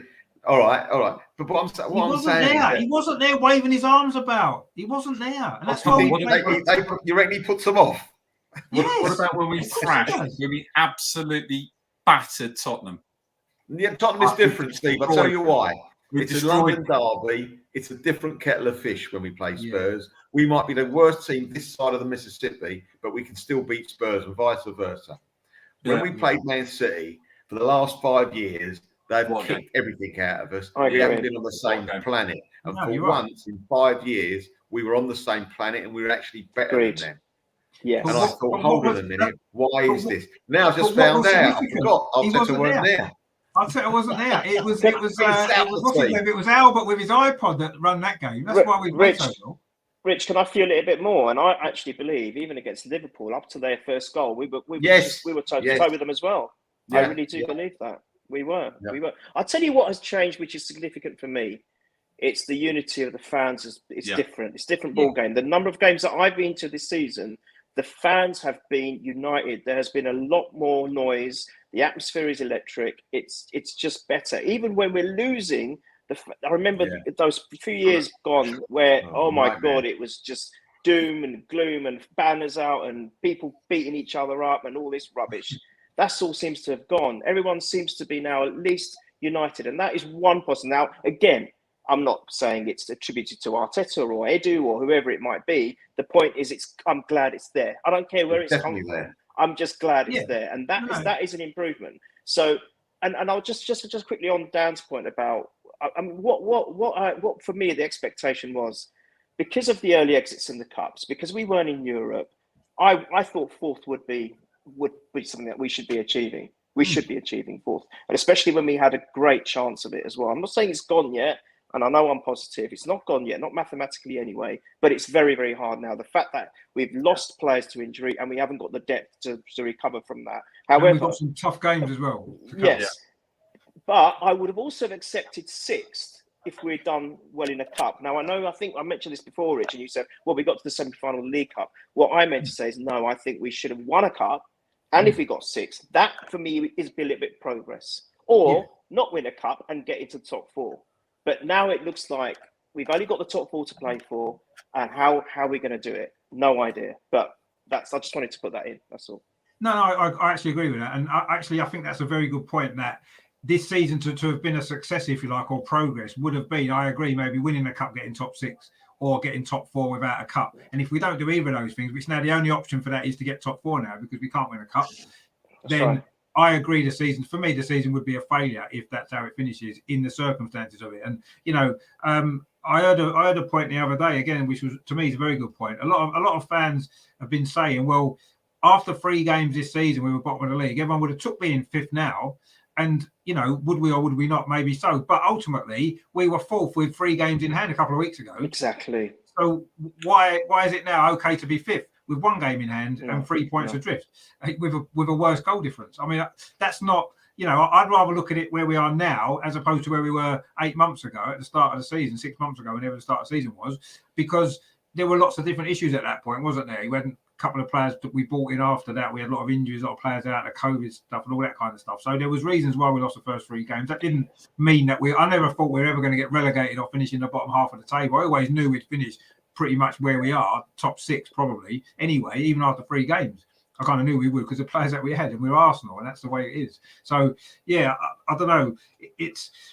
I don't know. I'm not convinced about anything, really. And yes, the unity between the fans and stuff like that is a lot better than it's been for a long, long time, considering how poor the team's been. It's been refreshing to see, and that is a positive. But ultimately, that doesn't win you trophies. That doesn't get you. No. It doesn't make any difference at all. And no, to say, Rich. Sorry. No, go on. You're right. What you're saying. Yeah. I'm just thinking that does help though. You think about how Anfield and other stadiums are just so oppressive to go to because of the fans and the atmosphere. Now we seriously need that. I know. It's a 2-way thing. It's like any partnership, isn't it? A relationship. It's a 2-way thing, or a friendship. The fans can do all of that, but then the players or the way the team's set up, the manager's got to give back as well. But it works in harmony. It's almost like a symbiotic relationship. But we have to do our bit, and I think that. And even if we're not playing well, I think we still got to get behind a team. Like we see so many teams like that. You know, we see so many groups of fans where their team never wins nothing. They go for decades and not win anything. But their fans are make the game. Well, there you go. You know, it's things like that. And I just feel that that's something that's so vital for us. And we've got to keep that. We've got to maintain that. But how are we going to maintain that? We've got to start putting some good performances in, Rich. Not like what we saw against Brighton. That was diabolical. That was rubbish. Absolute rubbish. And you know, it's funny because you know, if you dare, especially on social media, to criticise Arteta or criticise anything, you get called negative and this, that, and the other. And it's like, well, when the game's on for 90 minutes or 95 minutes, I'll be supporting the team like everybody else. But it doesn't mean I'm not then going to criticise things that have gone wrong and mistakes that have been made. And I'm not necessarily going to buy into what Arteta's doing because it's not really working overall. So it doesn't mean I don't support the team. I don't support the players because, of course, I would. I've never ever. I mean, I've several times at games, not so much recently, but in times gone by, there's been Arsenal fans booing Arsenal players or, you know, stuff like that. And I've turned around to them and said, what are you doing? They're our players. I don't care how rubbish they're playing. I don't care how crap they are. You cannot boo your own players, not when the game's going on. If you want to criticise them afterwards even on social media. Not do it to them, but that's fine. But don't boo a team what our own players. Correct. You just don't do that. Nobody should do that ever. And I don't care how crap they play. I've seen some players have terrible games. Do you remember Abue when he got booed off that game? Oh, he destroyed Shocking. That was disgraceful. I was embarrassed to be an Arsenal fan. Yeah, he came back. He'd been out for injury. I don't know what it was. And then when he came back, he was played completely out of position. It wasn't his fault. No. And I loved Abue. He had a mare. He did have a mare. Come on, he had a mare. No, he did have a mare. Yeah, no, we're not saying. Yeah, but you don't sit there destroy the character for that. No, you know, I agree. I agree. That just was wrong. And you know what, Rich? What you're saying, it's because you're criticising. You see it how you say it how you see it. You might have a game where everyone's 11 out of 10. You'll say they're 11 out of 10. The next game, they might all be 2 out of 10. So you'll say they're 2 out of 10. And you know why you do it, Rich? It's because you care for the club. It's not because you're being negative. It's not because you're being anti-Arsenal. At the end of the day, we can all have our favourite players. We can all have our favourite managers. We can all have our favourite kits and our favourite tipple when we go to the ground. But what we care about is the betterment of the club, the progress of the club. That is what is the main thing. And nobody is bigger than the club. It's what happens on exactly. I mean, and I've said this before, and I'll say it constantly. I don't care who the Arsenal manager is.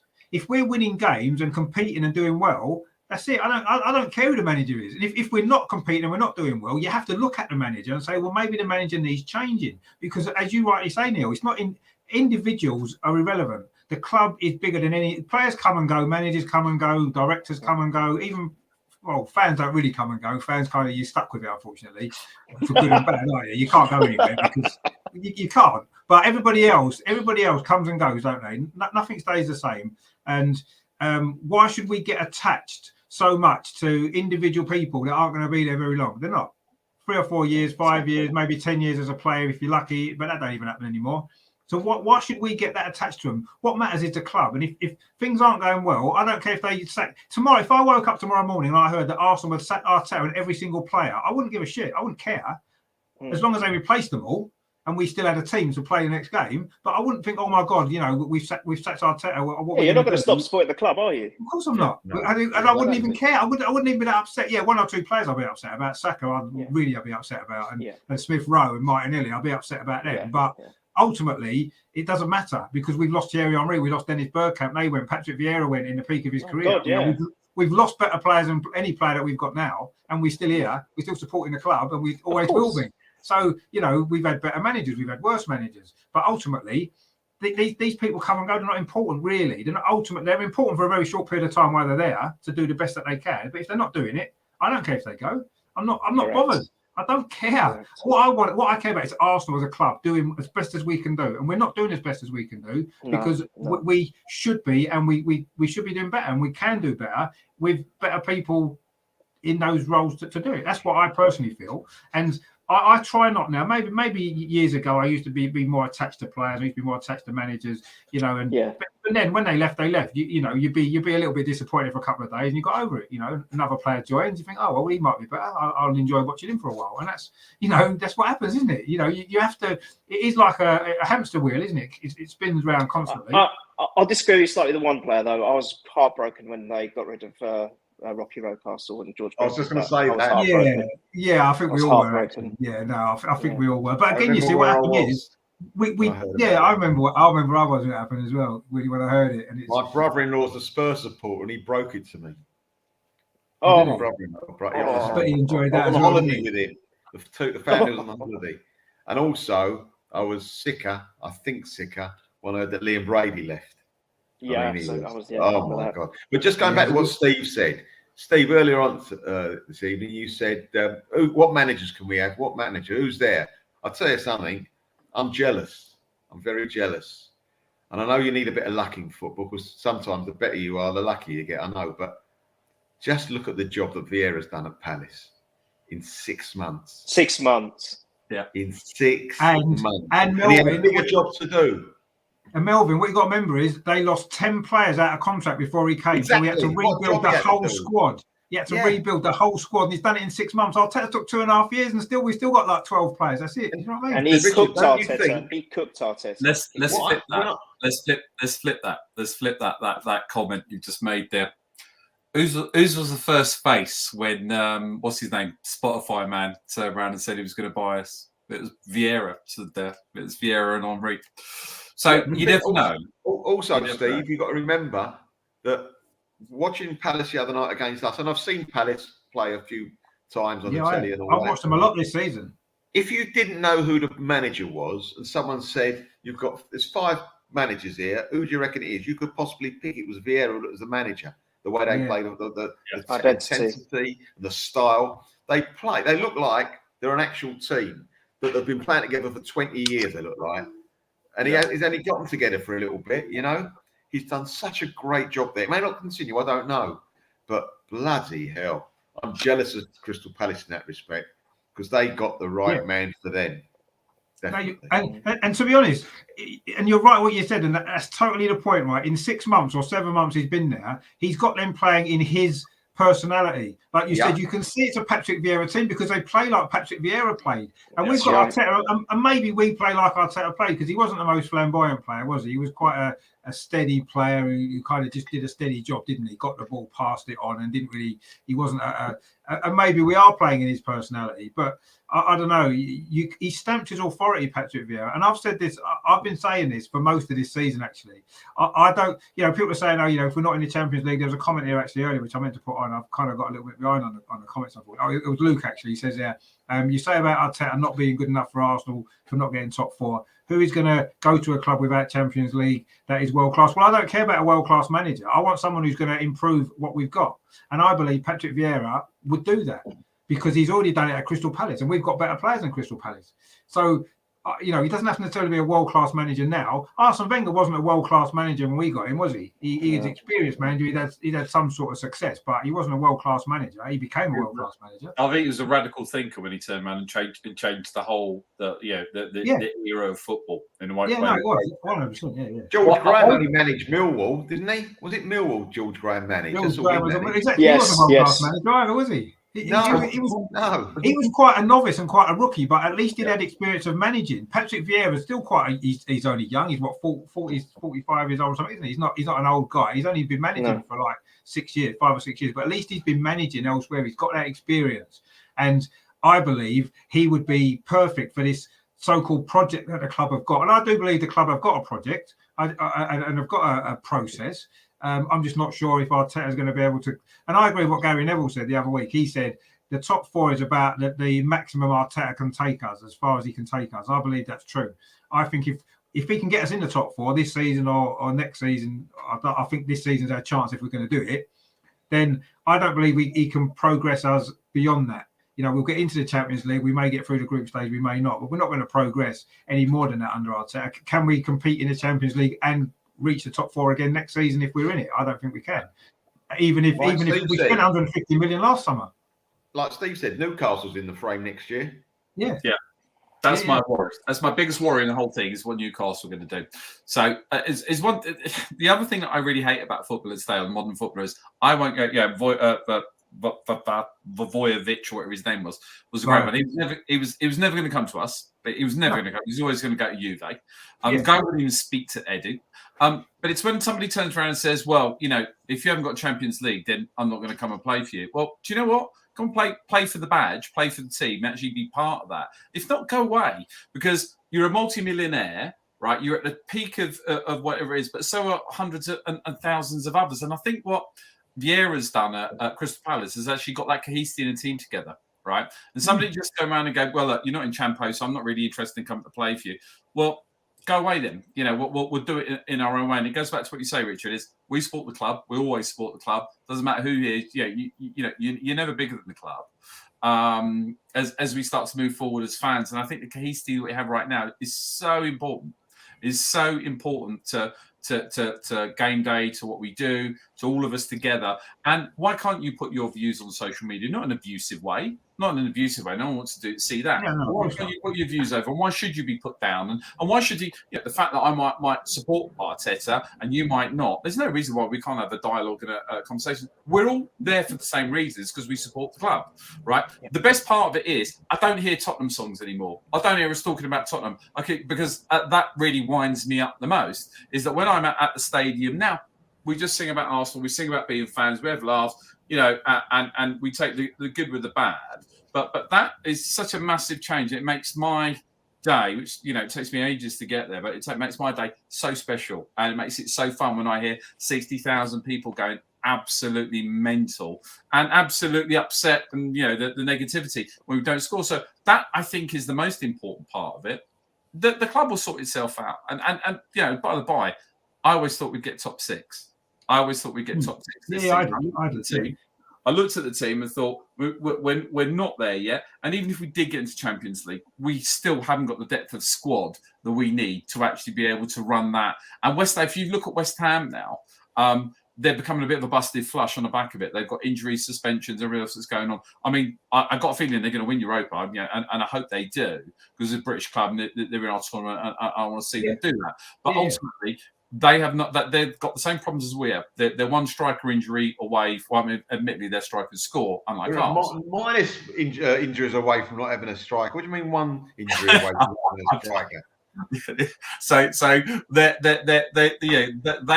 are going through the same process where you can see a small squad, tight budget, running it financially, fiscally correct, not 150 million in the red like we are. So, and I can just see the cat's just walked in. So he's quite famous, by the way. He's Arsenal cat. So there's a whole load. I tweet out loads of pictures and things of him, by the way. And he will join us in a minute. But the whole part of it is their business model is set up to win, and whether you like Moyes or not, that team is actually going hell for leather to get into Champions League via Europa.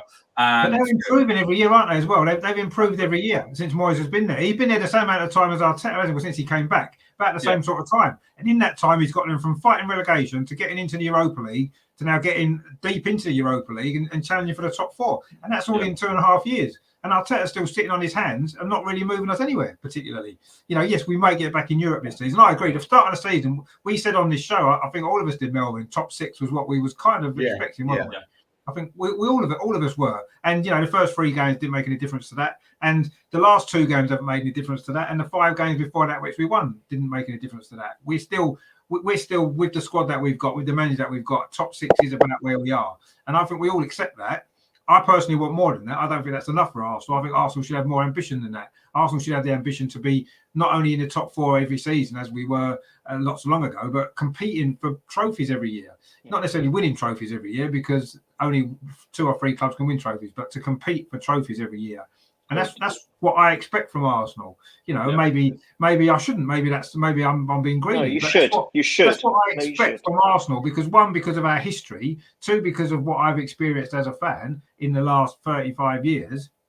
And beyond that, I know beyond that was probably not very good actually, but certainly in that 30-year period, sort of between 86 and 2006, if you like, all that kind of period there, where we so much success, league titles, FA Cups, European trophy, or 1 European trophy, regularly competing, coming second in cup finals, reaching cup finals, coming second in the league, and all this kind of stuff. And that's what I expect from Arsenal. And at the moment, I understand we're in a transition, and you don't get that every year, and you have to go through it. But this transition, we've got 6 years now since Arsene Wenger went, 5-6 years since Arsene Wenger went, and we're still no better off than we were. It's the same about Man United, though, can't you, Richard? The same thing. Yeah, you probably can, but in that time, Man United they've been in the Champions. They're in the Champions League this season for a start off. They reached the Europa League final the year before.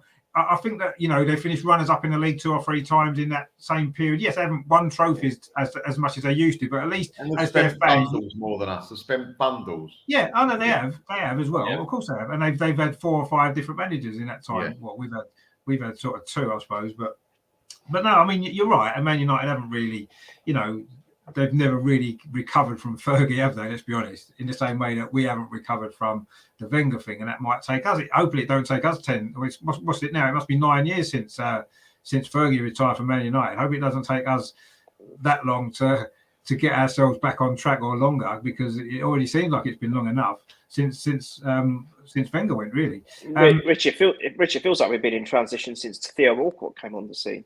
Really does. It feels like we've been since we've moved to the Emirates. The new stadium. Yeah. New stadium. That's right. We've been in transition since then. Yeah, correct. Luke's in the chat. I think Luke's is he one of your mates, Steve? Is he, Luke? Yeah, that's he is one of mine. What's he saying now? He says Lacazette the presence Arsenal needs. He's just a nuisance, which is what you need in order for the likes of Martinelli and Saka to run in behind. Yeah, that's true, and that's the sort of centre forward I believe Arteta wants to buy. someone like Laka, who maybe just scores more than one goal every 10 games. Sorry, Mark Luke. No, go on. No, go on. Yeah, respond to Luke. He's your friend. Is me daughter's boyfriend, and he's a semi-professional footballer. I disagree. I want to see Laka standing in the box, being a total and utter, like an Ian Wright used to do. That's what I want to see. I want to see elbows. I know. That's what I'm just saying. What I want to see. But from our perspective, we need to see. You look at like Giroud. Admittedly, he took about 10 shots before he could get one on target. But when he did get it on target, he actually destroyed it. But he was an utter pain to any defender. And Laka could do the same. So we need to fix that problem. And maybe Arteta needs to have a think about that. No, I totally agree. Mark C says, we're so one-dimensional on the pitch, it's criminal. Playing only one striker v Brighton in a home game is described. Yeah, I mean, we tend to play one striker all the time, don't we? Luke says, Reece Nelson is my player. Yeah, I mean, I've got no problem with Reece Nelson. I think he could have done a decent job. Stan, the man's in the chat. Stan, he says, good afternoon from Vancouver. Hope you're doing well, mate. The weather's nice for you. Luke says Arteta in. Well, in what, though? He's in trouble. I think he's in trouble, Luke. That's the problem, mate. He's in trouble. He's definitely in trouble. He's in trouble. That's what he's in. Michael says a lot of people forget we only played well in the first half of the North London derby. That's true. It was. First half was brilliant. Ramsdale saved the second half. If Kane wasn't sulking about his non-move, it would have been a different story. It may well have been. He did miss a couple of big chances, didn't he? Luke says, you say about Arteta not being good. Oh, we had that one before about world-class manager. Yeah, we mentioned that before. I don't think we need a world-class manager, just someone better. Stan says, we still always feel one loss away from a revolt. Feels like some are just waiting for us to trip up so they can further their agenda to remove a manager they don't like. I kind of disagree with that. Disagree with that. I mean, obviously, when Arsenal are winning games, no matter how you feel about the manager, you're going to be happy because you're winning games, and that's great. That's what we all want. And when you lose games, it just maybe brings home the reality of it a little bit more. Then you can cover it up kind of. I don't like to use the phrase because it was used quite a lot on AFTV back in the day, but in a way, that 5-game winning run that we had was papering over the cracks, I believe. And I don't really like to use that phrase, but it was because it hasn't altered anything. We were beating teams that we generally should be beating. Watford away, Brentford at home, Wolves home and away. Which they're an all right team, Wolves, but our ambition should be to beat those sort of teams. We come up against someone half decent, and we have struggled. Luke says, Steve, give us a wave. Which is quite good. There we go. We've had a few waves tonight actually, which is good. Stan says Mikel isn't going anywhere. He's not. In the owner's eyes, Mikel is the project. Yeah, I think you're right, actually. I agree with you. I think you're 100% right. And I said that before. If their ambition is mediocrity for the club, they've got the right manager because that's all we're ever going to get with him, I believe. The last 2.5 years suggest that. I mean, I'm not just making it up. Stan says Mikel seems to get more credit from those on the outside than he does from his own fans. Yeah, but does he though? I've spoke to other fans of other clubs. Every single week, they say, Arteta's brilliant. Well, do you want him at your club? No. Every single fan of other clubs say that. They praise him, but they don't want him. Nobody wants him. So I don't think he does he gets credit. It's all lip service, isn't it? Oh, yeah, Arteta's doing it. Arteta's great. Everyone wants Arsenal to keep Arteta. In the same way we wanted Man United to keep Ollie. We wanted Tottenham to keep Mourinho because it makes them not competitive. Having Arteta to us, everyone wants us to keep Arteta forever because, well, we've got a Pep. That's what Pep keeps saying. Yeah, Arteta's brilliant. Keep him forever because he knows we ain't going to threaten them at all while we've got his assistant as our manager. Absolutely no chance. And he knows that. Everyone knows it. So he gets credit from outside, but no one wants him. I've spoke to fans of virtually every other club in the Premier League that have said Arteta's brilliant. They don't want him. Newcastle don't want him. And now they've got all that money. They don't want him. They've got Eddie Howe. They'd rather have Eddie Howe than Mikel Arteta. That says it all, doesn't it? No one wants him. Let's be honest. Who can you name me a club in the Premier League that would take Mikel Arteta as mate? Even Norwich don't want him. Arsenal want him. Well, apart from Arsenal. Who else wants him? Oh, man. I'm trying to think now. Hold on.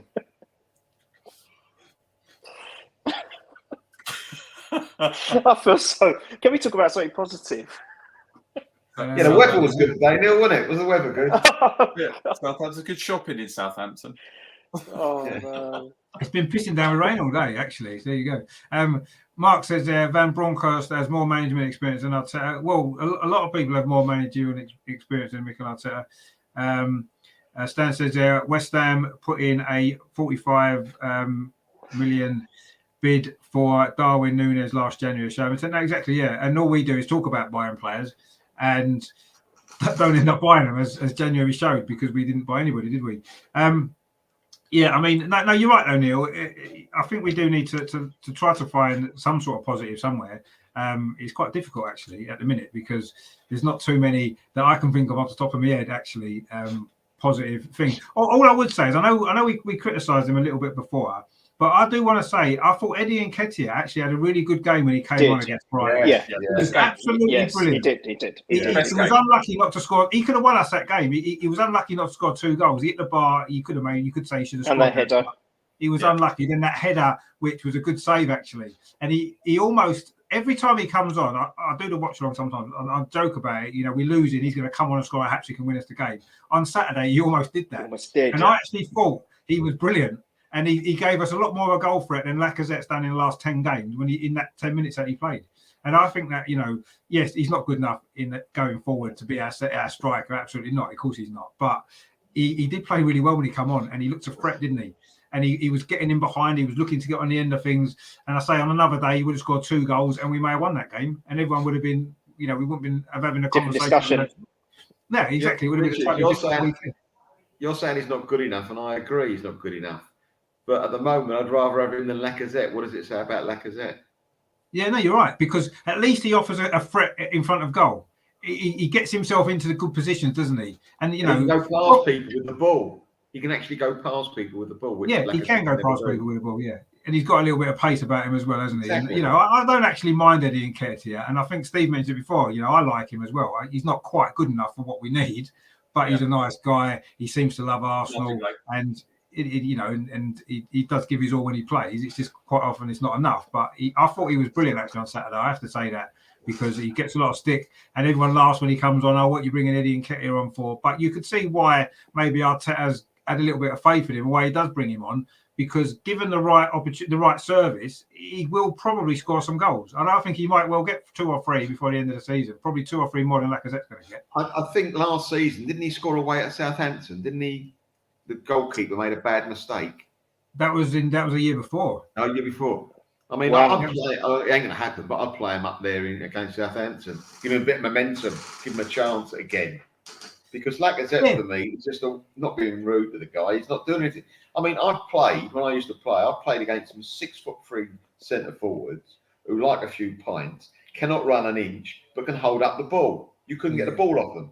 Lacazette, he ain't that build. But all Lacazette can hold up the ball, they say. I'll tell you something, the last few weeks, he hasn't been able to hold up the ball. Been coming off his shin, been coming off his knee. So, you know, in fact, when he turns and gives a good ball, Lacazette, which isn't very often, you're amazed now. It's like, wow, look what he's done. No, we should be doing that the whole time. Yeah, no, you're right. Yeah, you're right. I mean, I played against a big centre forward at the weekend that literally couldn't run. He couldn't run like 2 yards, but literally the ball stuck to him. The ball stuck. Yeah, I think he's got 2 goals.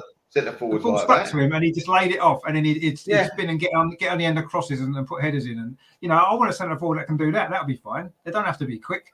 You know, Giroud wasn't quick, but we mentioned that before. He did a decent job for us. He did. And you know, we could do with somebody like that now. Obviously not Giroud because he's a bit past it, but a striker like that actually would be quite good in this team because we put a lot of crosses in, and Giroud got on the end of crosses quite well. He was good in the air. He was strong. He made great runs into the near post.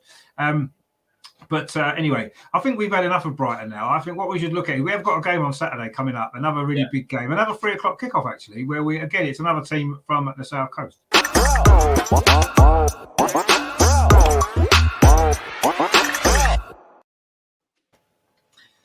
So Southampton, of course, where it's a bit of a myth, actually. I was looking at the stats today, and it's a bit of a myth that we've got a poor record there. We've only lost 1 of our last, I think, 7 visits to St Mary's, and I think we've only lost 3 times at St Mary's since they moved there. So we don't actually have that bad a record. We had a little spell where we struggled there. We lost 4-0 one Christmas, didn't we? But overall, our record... blinder. Our record overall there isn't that bad. I mean, we did win the last 2 Premier League games at Southampton we won. The one that you mentioned, Melvin, when Eddie Nketiah scored that goal last season. Of course, we lost in the FA Cup and then won there in the league the following week. That was a good performance. So, you know, we've done okay there in recent years. And of course, they did lose 6-0 at home last week to Chelsea, which I don't think's helped us particularly because they've got something to fight back for now, haven't they, after that? I mean, I think the biggest question about that game is going to be the team selection. And I'm really, really interested to see what the team selection is. I'll be really, at 2:00 on Saturday when the team's released, I'm going to be really interested to see what it is and curious and excited in a way to see what Arteta does. Does he learn his lesson? Does he stick Xhaka back in midfield? Does he get Nuno back in the team? Does he maybe switch Cedric to left back?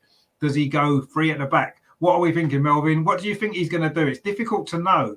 Or do you think he's going to stick with... He doesn't tend to make a lot of changes, does he, if he can help it? Do you think he's going to realise his mistake last week and actually make some proactive changes this time? I think he will. I think he'll play Xhaka in midfield again because he did move it like that in the second half. So he saw what was wrong and he did something about it. So I think he will play Xhaka in midfield. But I'm not sure if he'll play the kid at left back again. I hope he does, but I think he'll put Cedric there and play Wright at right back. Ben White at right back. Yeah, Ben White at right back. Ben White. And to play Holding. I think he'd do something like that. I really do. Yeah. But what worries me about, I mean, apart from the way we're playing at the moment, is that Southampton are in a tailspin. You know, when we play teams in a tailspin, what normally happens? Well, we just saw it. Yeah. Didn't we? Against Brighton. Everton as well. We played Everton this season. Like the fans, I think in the 20th minute, had planned to have a walkout on 20 minutes. Right. Yeah. Then they saw how they were playing against us. They sat behind. They stayed and watched it, and they won.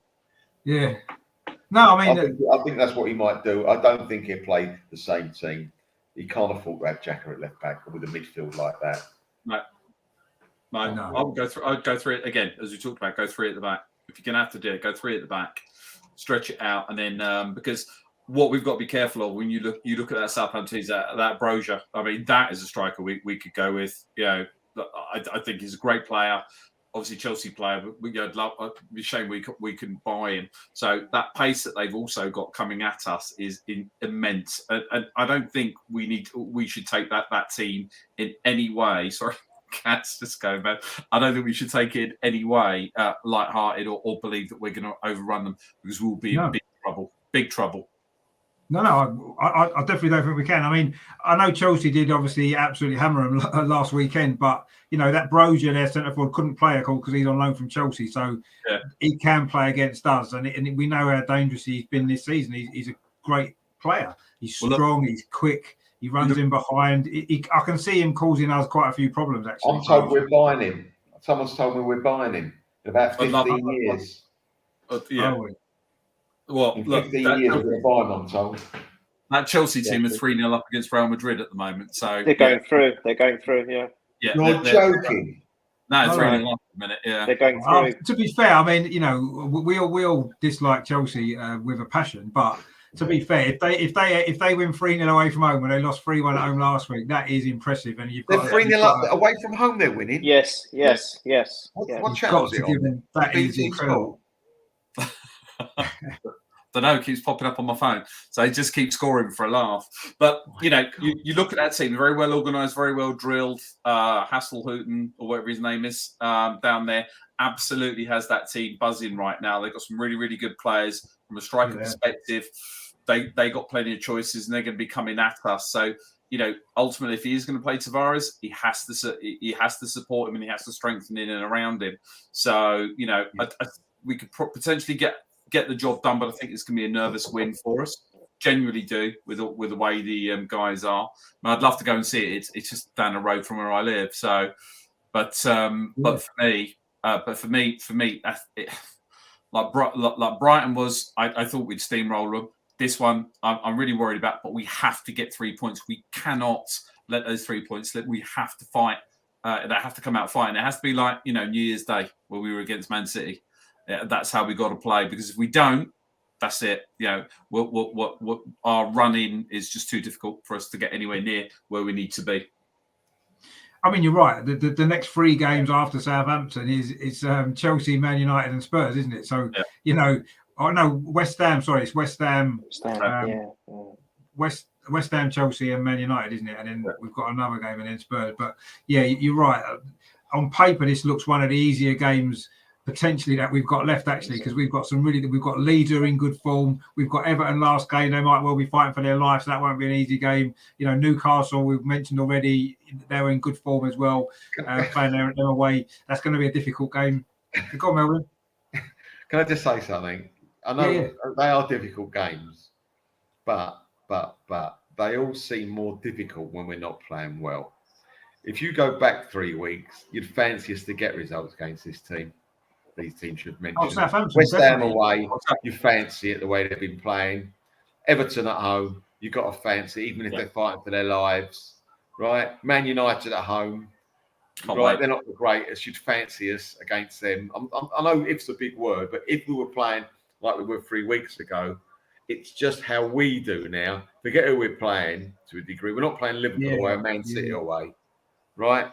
If we play to our tops, which we can't because we haven't got a full-strength team now, with Tierney, Tommy, we've got 3 top players out, so I think it's very unlikely. But if we had them all, then I think we would fancy. It's just that if we were playing Leighton Orient, we'd go, bloody hell, it's going to be a tough game now, isn't it? That's the way, you know what I mean? That's the way in our mindset. You've got to get away from that, be a little bit more positive.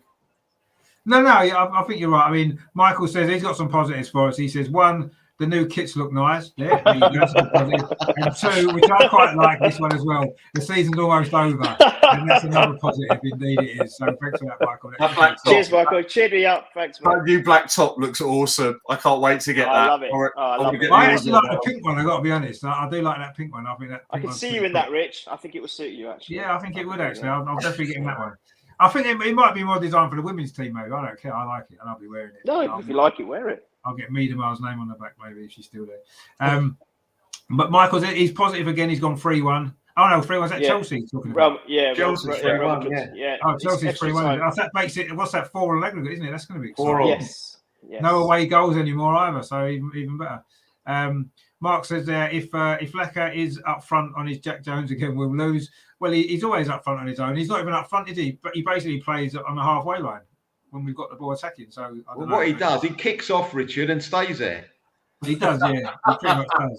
He's like the referees on a Sunday morning. Never leaves the centre circle. Plays the whole game from inside the centre circle. That's what Lacazette does. When we need him to be at the end of the move. But anyway, we'll see what the team selection is. I'll be surprised if Lacazette doesn't play. 1, he's the captain. The captain doesn't get left out of the team unless they're injured or they're suspended. So you'd imagine that Lacazette will start on Saturday, as he's been starting most games recently. Collins in the chat there says Ramsdale, Holding, White, Gabriel, Xhaka. This must be his team. El Neni, Lokonga, Erdegaard, Saka, Martinelli, Smith Rowe, 3 at the back. Yeah, I don't think he'll do that, but that wouldn't be a bad team, I suppose, in the circumstances. You know, Xhaka, El Neni, Lokonga, Erdegaard, Saka, Smith Rowe, Martinelli. Yeah, I quite like that team. But he won't play it. I'll be amazed if he does. But anyway, we'll see. And Stephen in the chat there says, Gabriel talks about a swap deal with Barcelona. Well, maybe we should swap and get Aubameyang back, and they can have Gabriel. I mean, we got the club. We get Barcelona for they got even more debt than we have. Yeah, they have got more debt than we have. Yeah, which is fun. Well, yeah, I mean, there was talk of that. I can't see that happening. But I think if it did, if Gabriel was to go in the summer to Barcelona, then that would be a big message, wouldn't it? One of our new young hopes, if you like, a signing of Arteta as one of the players that we're building a team around. If he was to go this quickly into his Arsenal career, to me, that suggests it's wrapped. It's damning. It's damning. The sinking ship if he does. And if the club agreed to sell him, then to me that shows the ambitions that the club have got, or lack of ambition, a better way of putting it, really. But I don't believe that'll happen personally. I mean, I'll be gutted if it did, actually, because I really like her. I really like Gabriel. But anyway, we'll have to see what happens. I mean, Neil, what's your thoughts on Southampton then, in terms of what team you think we might pick and how the game might play out? Because I know they've got hammered and they're not in great form, but they are a decent team. They've got some good players, and they've got well organised, aren't they? The way they set up, they'll know what our weaknesses are, and I think it's going to be a tough game, personally. This is it. They're going to have watched or seen our last 2 performances. They're going to know that they've got a great chance. And even if they've got nothing to play for, they still want to win a football match. So at the end of the day, I think they're gonna be a really tough prospect. I mean, yeah, I agree. A few weeks ago, this would have been almost like, yeah, definitely going to certain win. Now I have no idea. You know, I'm normally, when I do these predictions on podcasts that I'm on, I will always not, 99% of the time give a win, but I'm struggling. And team wise, he's got to play. If he doesn't play Tavares, he's done. If he doesn't put him as left, he's gone. I think that will be the end of this, because that is really damaging to the mentality of the player. It's so damaging. And midfield-wise, I wanted to say this earlier, I didn't realise that Aziz was back and he was on the subs bench for Brighton. You know, if we're struggling to partner to do something midfield, give that lad a go. From what I've seen of him, I'm not sure how, I didn't follow him too much when he went on loan, but from what I've seen of him when he played for friendlies and was featured for us, it looks like another good prospect. And if Arteta is keen on, developing the youngsters, give him a chance. You know, we were talking about Patino in the chat the other time on the last podcast you've done, Rich. You know, what's happened to Patino? And this young promising player just disappeared. He's off. He's just gone walkabouts. I just think that we've got to do something different, and I don't know what that is, but there are some youngsters in the team. They were on the bench. Give him a go. That Hutchinson's supposed to be a great player. He was on the bench. I've seen him play a couple of times. He's definitely something about. Listen, you don't know what it's like when they play for the first team, but he's definitely got. No, absolutely. Yeah. But you don't know until you try. Exactly, and that's the point. He's having to put these young guys on the bench, and so far he hasn't used any of them. And I agree. I don't know what's happening with Charlie Patino, because he was playing. He played 2 games this season. He scored a goal, come off the bench against Sunderland, got a great goal, played in the FA Cup. And he's not had a look into. He's not been on the bench, and we're swapping around some of the under-23 players to bring a couple of them onto the bench every game. He's got no intention of bringing them on. In fact, on Saturday he only made 2 subs. He only brought 2 subs on because they're the only 2 subs he trusts. When we're chasing, he's not going to bring Rob Holding on when we're losing, is he? Otherwise, that would be. He brings Rob Holding on when we're winning. But other than that, he'll always bring Eddie on and always bring Nicolas Pepe on. That's it. He doesn't trust any of the other subs to bring him on ever. He doesn't give him any minutes. And that's not just because he's got these youngsters on. This was before, when we had like Karen Chambers on the bench and Maitland-Niles on the bench and people like that. He never really brought them on either, did he? So very, very, very, very strange what's going on. I'm not quite sure what Arteta's, why he's not trusting anybody. But when you're losing a game, as we were, why not throw one of them youngsters on? Who knows what they might do? That's what I was exactly that. Yeah. Very good. Yeah, good point. Yeah. Mari Hutchinson, as we said, looks a great player. What we've seen of him in the under-23s, I've watched him a couple of times. He looks like he's got something about him. But yeah, we don't know until he's given a chance. It's like, as I think Potsy mentioned before about Arteta saying Nuno Tavares needs to, learn from his mistakes. He's not going to learn from his mistakes if he's sitting on the bench every week, is he? What's he going to learn? Nothing. So, you just touched on something there, Rich. You just said, we don't know. You bring in the youngster on, you don't know. And more importantly, the opposition don't know, because they wouldn't have studied most likely. They wouldn't have studied the youngsters. So that situation, we were in dire straits against Brighton and we were doing absolutely nothing until, it's the 80th minute. Let's try and score a goal now. Up until that point, why not throw a youngster on? They were on the bench, try it, and they could. And of course, they're going to have the hunger and desire to impress, because that's their dream, to play for a big club. They want to be on that pitch. And at the Emirates as well. At the Emirates as well. Absolutely. Well, Patino did it. He came on his debut and scored, for goodness sake. It's a dream moment for a player. Yeah. With Patino, I feel sorry for him, because against Forest, nobody played well. And he didn't play well, let's face it. And he never hasn't played him again. I mean, for his confidence, a young kid, that's no good for that. You're knocking a kid straight away. I'm sorry. That's not the way you should nurture a player into your team. It's all about confidence, this game, isn't it? Especially when you're very young. And what he's done, he's just chopped his legs off. Same with Tavares. He's chopped his legs off. Yeah, no, he has 100%. And I'm kind of tempted to agree with what Potsy said before about he doesn't think Nuno Tavares will play for the club again.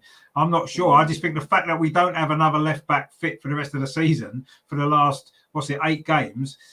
Can we get through the last 8 games without playing Nuno Tavares in some of those games? I'm not sure if we can. But will he?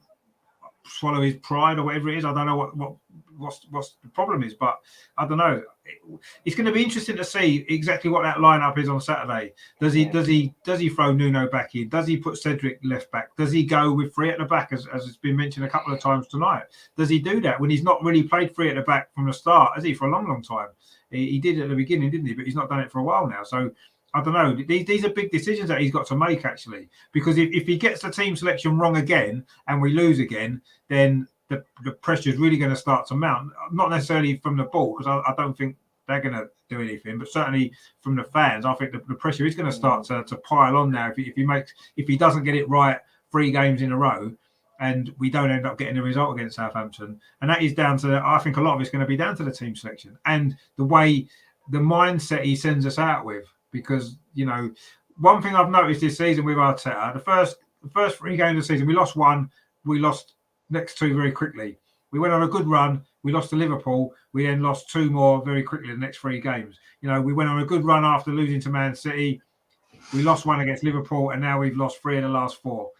And if these seem to happen quite a lot, it's like Arteta can't, the mindset seems to be wrong when we lose a game, and then we lose another one and another one quite quickly. It's happened regularly throughout this season. It happened last season a lot as well. So that's an issue that needs to be sorted out. And it's this game on Saturday, I believe, it's even more important than just maybe getting in the top 4 or not. It actually is going to show us about what Arteta's about. Is he learning from his own mistakes? This is going to teach us a lot about. I think when we lose a game and we lose more than 1, like the confidence goes, I think that's to do with having all youngsters in the team, isn't it? Yeah.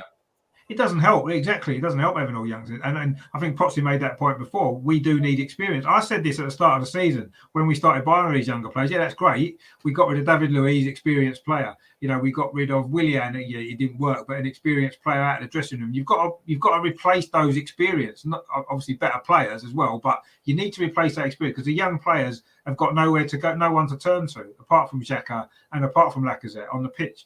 And that's not going to help when things don't go well.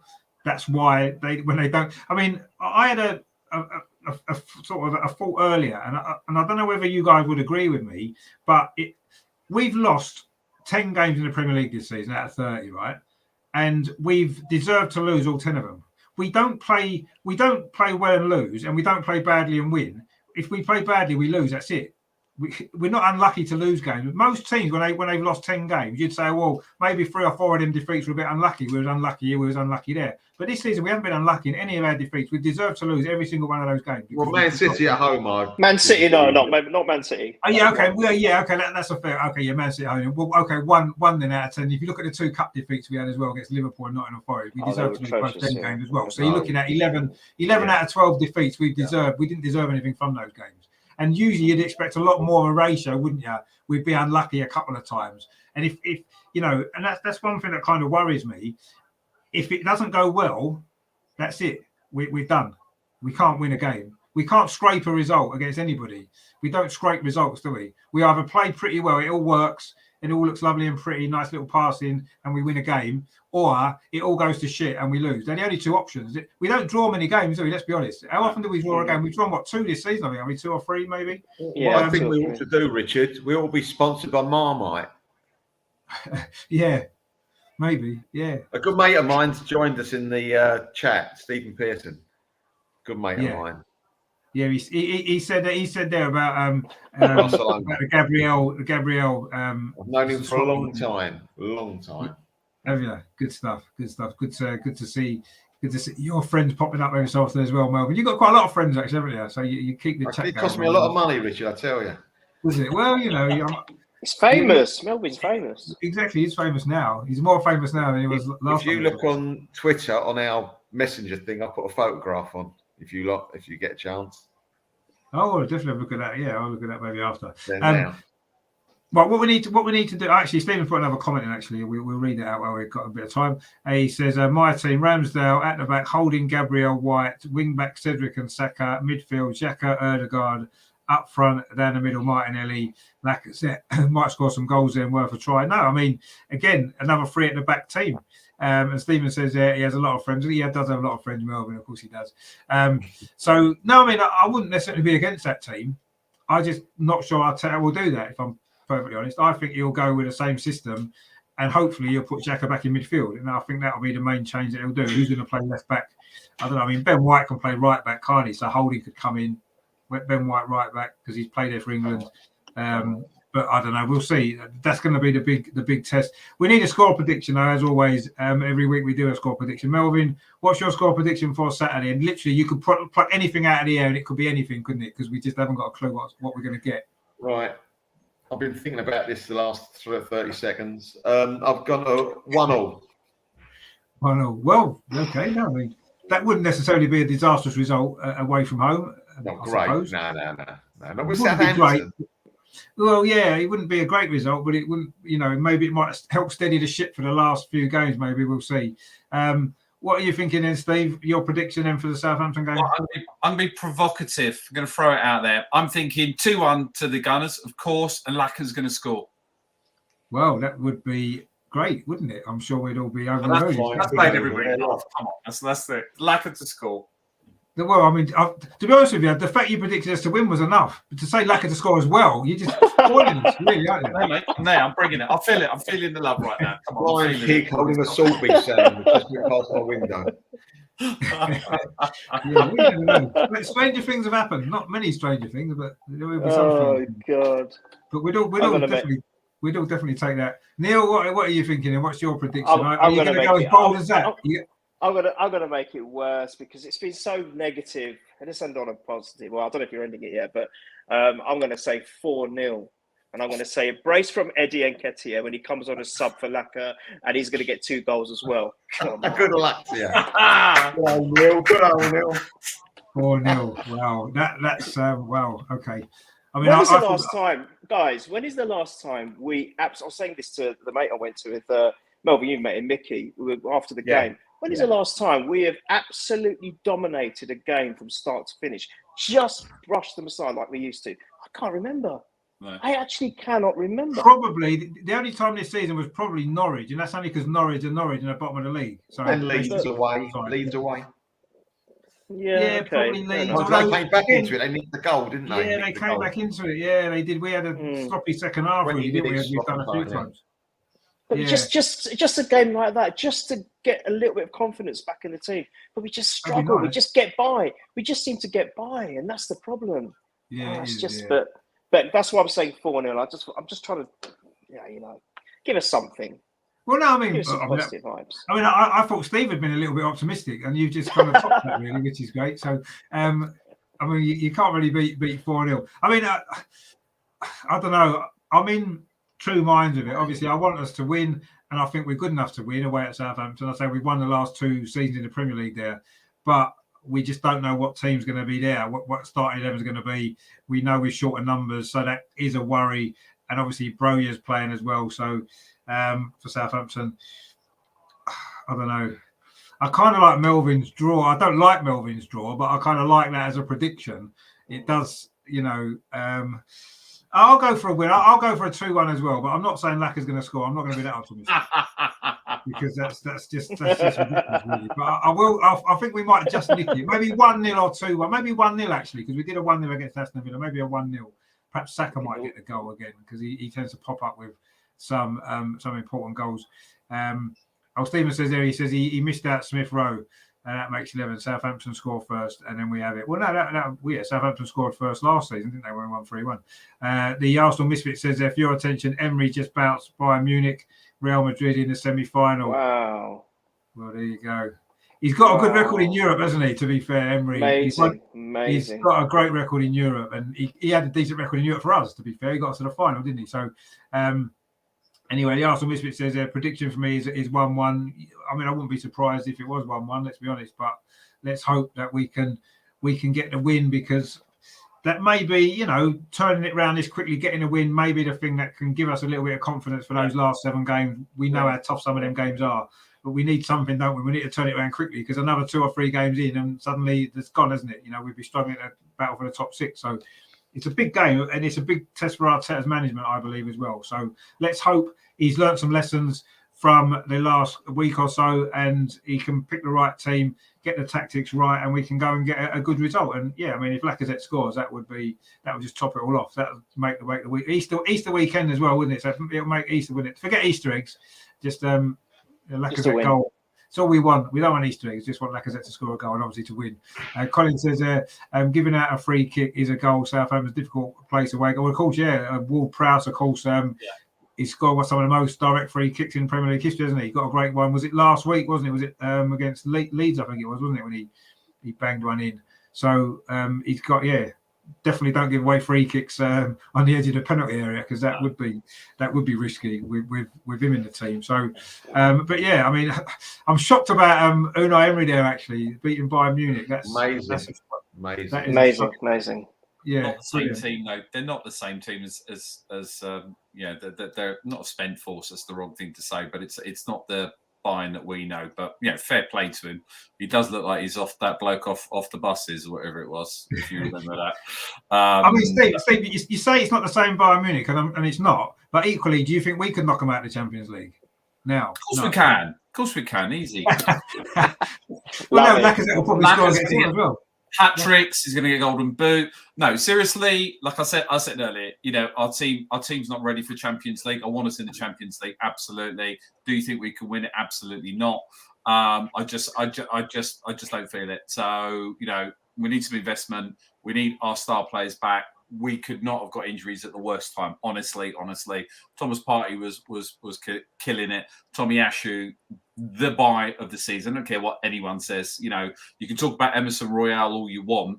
The guy sounds like a car from America, but like a 4x4 or something. But he sounds like something out of Burger King, doesn't he? Hamburger, yeah. It's all Grand Theft Auto. Or a poker hand. Like a winning hand in poker.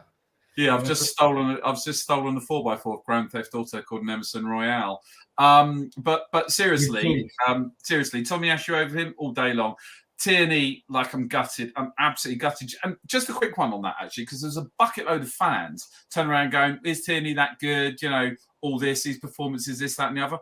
Why don't you watch the games properly? Stop watching Match of the Day and the idiots on there, and actually watch a game, watch what he does for this team, and we're seeing what's going on. So we've lost it. So would we beat them? I don't know. With our full team, I think. As Arsenal Misfits just said, Tomiyasu to me has been absolutely amazing.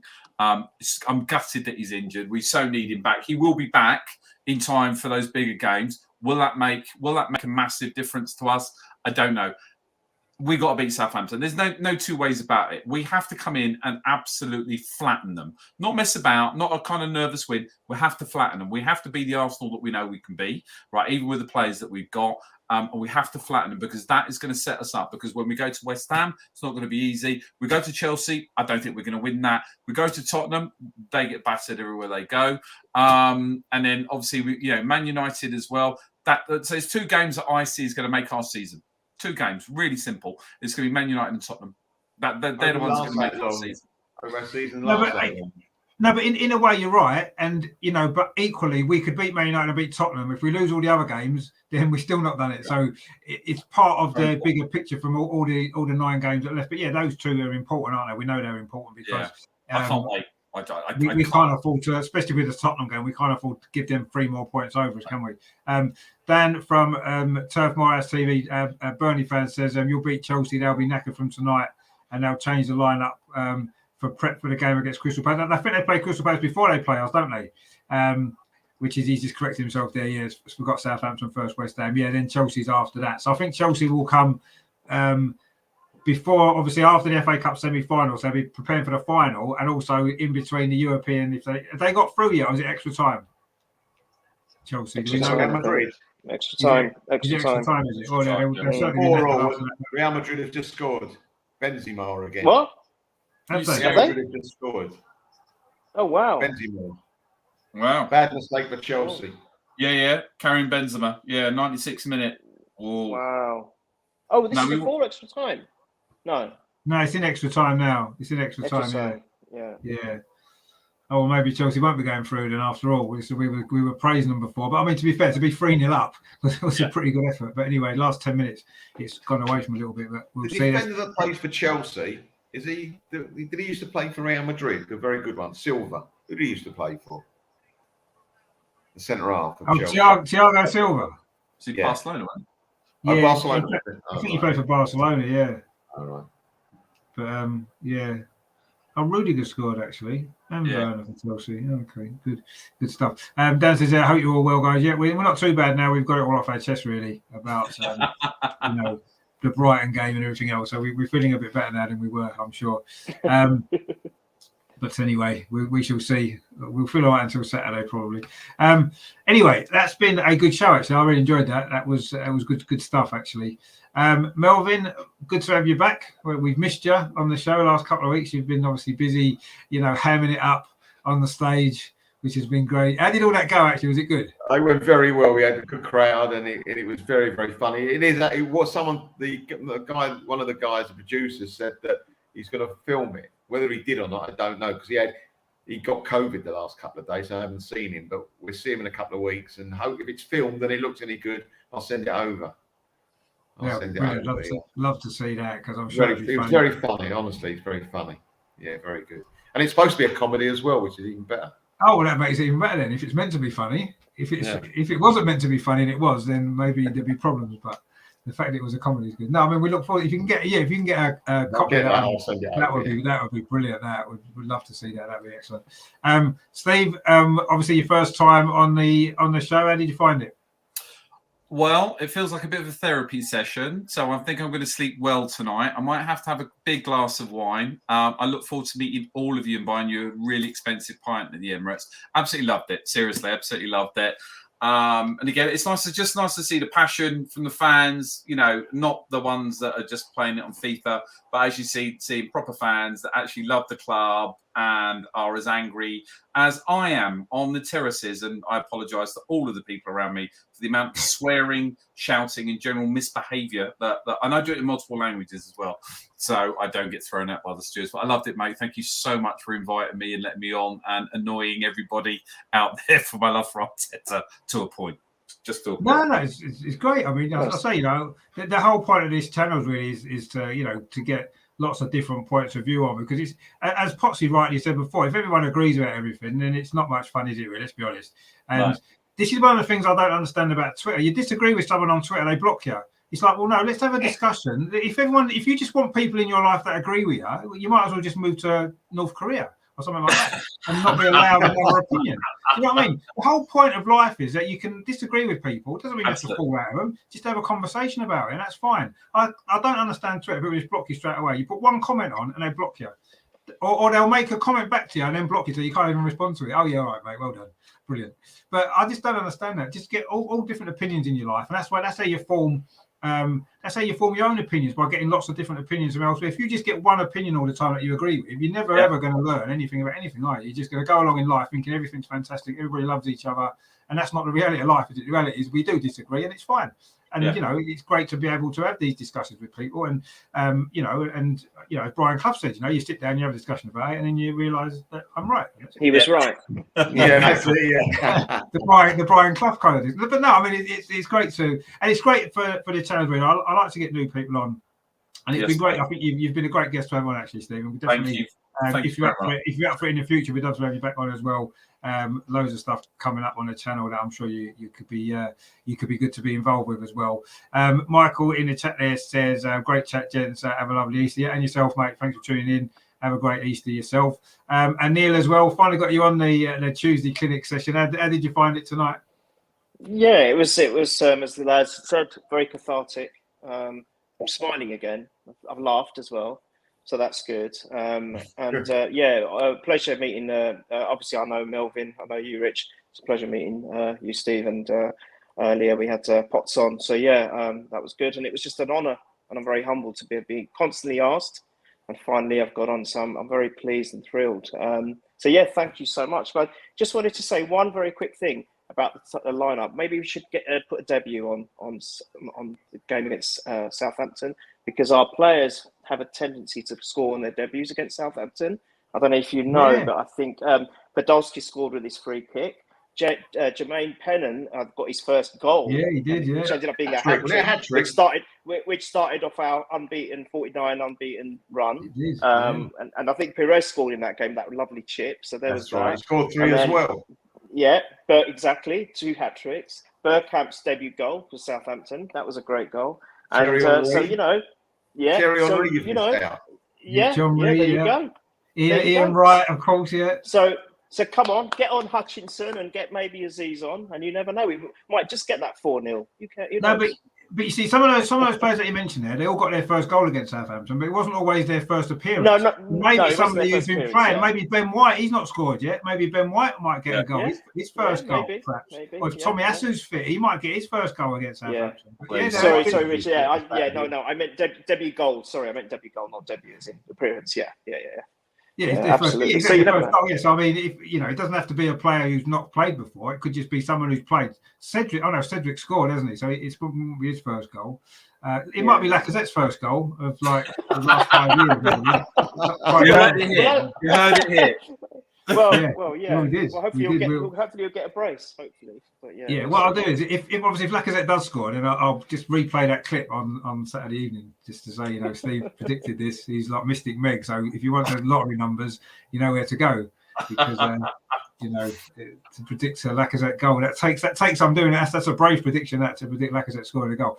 It's not a penalty. We're assuming it's not a penalty. It's going to be a normal actual goal. Look, whoa. I didn't say score a goal. I didn't say how he'd score it. I just said it's score a goal. Okay.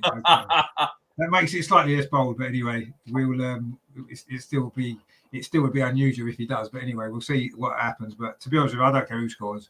If we win the game, that'll be the most important thing, and hopefully we will. And then we can hopefully turn things around and get some of these big games, go into them with a little bit more confidence, at least anyway, because we know how difficult they're going to be. Stephen says Lacazette might hit the corner flag. Well, he might do indeed. But he might hit the corner flag, rebound back, spin, and end up going in. Who knows? Could be a goal like that, couldn't it?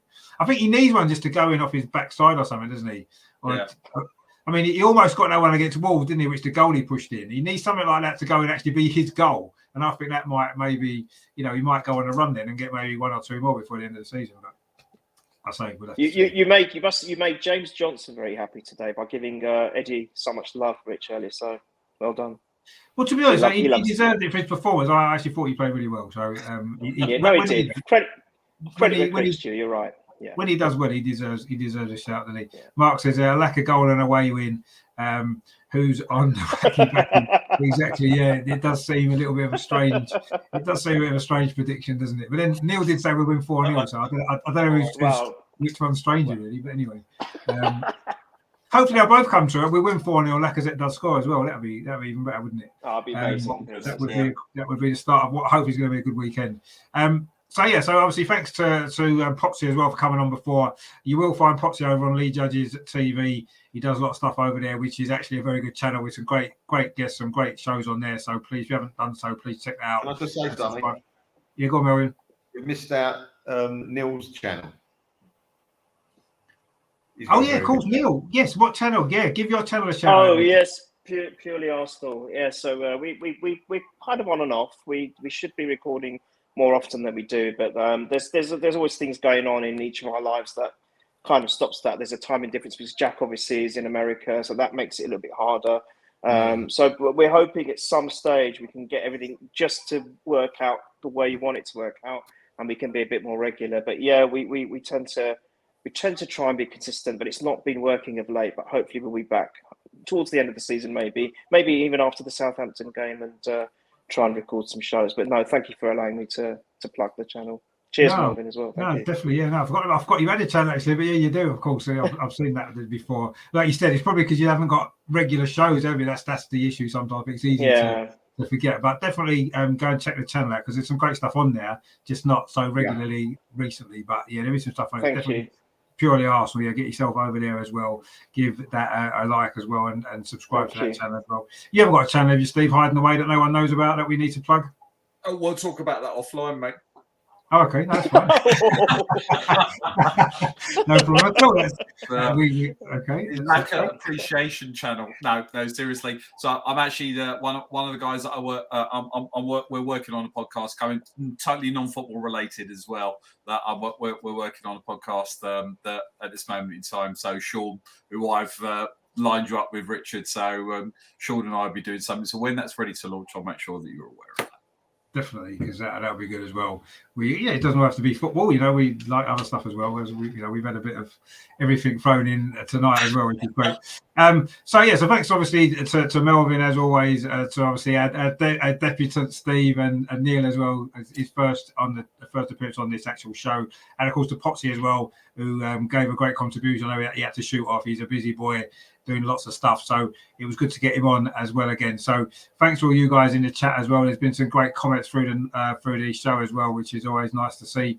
Lots of people in there with some great comments. So thanks to all you guys as well.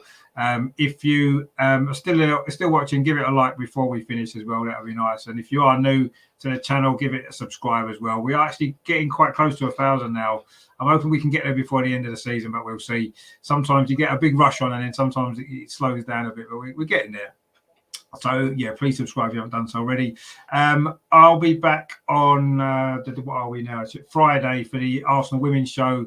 We'll be looking ahead to the FA Cup semi-final on Sunday against Chelsea, which is going to be a big, important game. That is, can we get revenge for that FA Cup final defeat against them? So that'll be on Friday at 7:30. We'll get the usual panel on there to look ahead to that game. Then, of course, on Saturday, Southampton game, of course, that we spoke about tonight. We'll be bringing you coverage of that as well. It's 3:00 kickoff again, 2 weeks in a row. That's unusual, isn't it? So we'll probably go live about 2:45 with the big team news, see who exactly Arteta's gone with, and then obviously coverage of the match. And then Sunday, the FA Cup semi-final for the women. It's a 12:30 kickoff on Sunday, so we'll go live about 12:15 for that one. Coverage of that semi-final, which is going to be really good as well. So let's hope it's a big weekend for Arsenal, 2 big wins. And then in a couple of weeks' time, I'll be at Meadow Park for the Arsenal women against Aston Villa as well. So that's going to be good. I was hoping to squeeze in the men's game as well, but I was on the same day, and they kick off 2 hours apart, so it's not possible. We're away at West Ham on that day, but that kicks off at 4:30. The Arsenal game, women's kick off at 2:15. So they're brilliant. So thanks for helping me out there to be able to go to both games. And the week after as well, the last women's game of the season against West Ham away. Going to go to that as well. And at the time, of course, the Leeds game was on a Saturday, so I was going to go Leeds on a Saturday, the Arsenal women on a Sunday. Lovely job. Well, now both games are on the Sunday, and again they overlap on kickoff, so that's kind of screwed that up as well. So thanks to Sky and everybody else for that. But anyway, not to worry, we can't do anything about that. We'll just enjoy the games, what we can see. So anyway, that's that for the Tuesday Clinic this week. Hope we all feel cleansed and relaxed and happy, ready for the rest of the week. No midweek games this week, which is good. So I'll be back Friday for the women's show, say Saturday for the Southampton game, and then Sunday for the semi-final. So please join me for that if you can. Thank you again to Melvin, to Potsy, of course to Steve, and to Neil as well. We will speak very, very soon. Don't forget to like, share, and subscribe. And in the meantime, of course, as always, come on, you Gunners, come on. Let's do it. Come on, we've got this. See you later, guys. Take it easy. Take care. Happy Easter. Thanks so much. Happy Easter, everyone. I'll see you before Easter. Happy Easter, guys.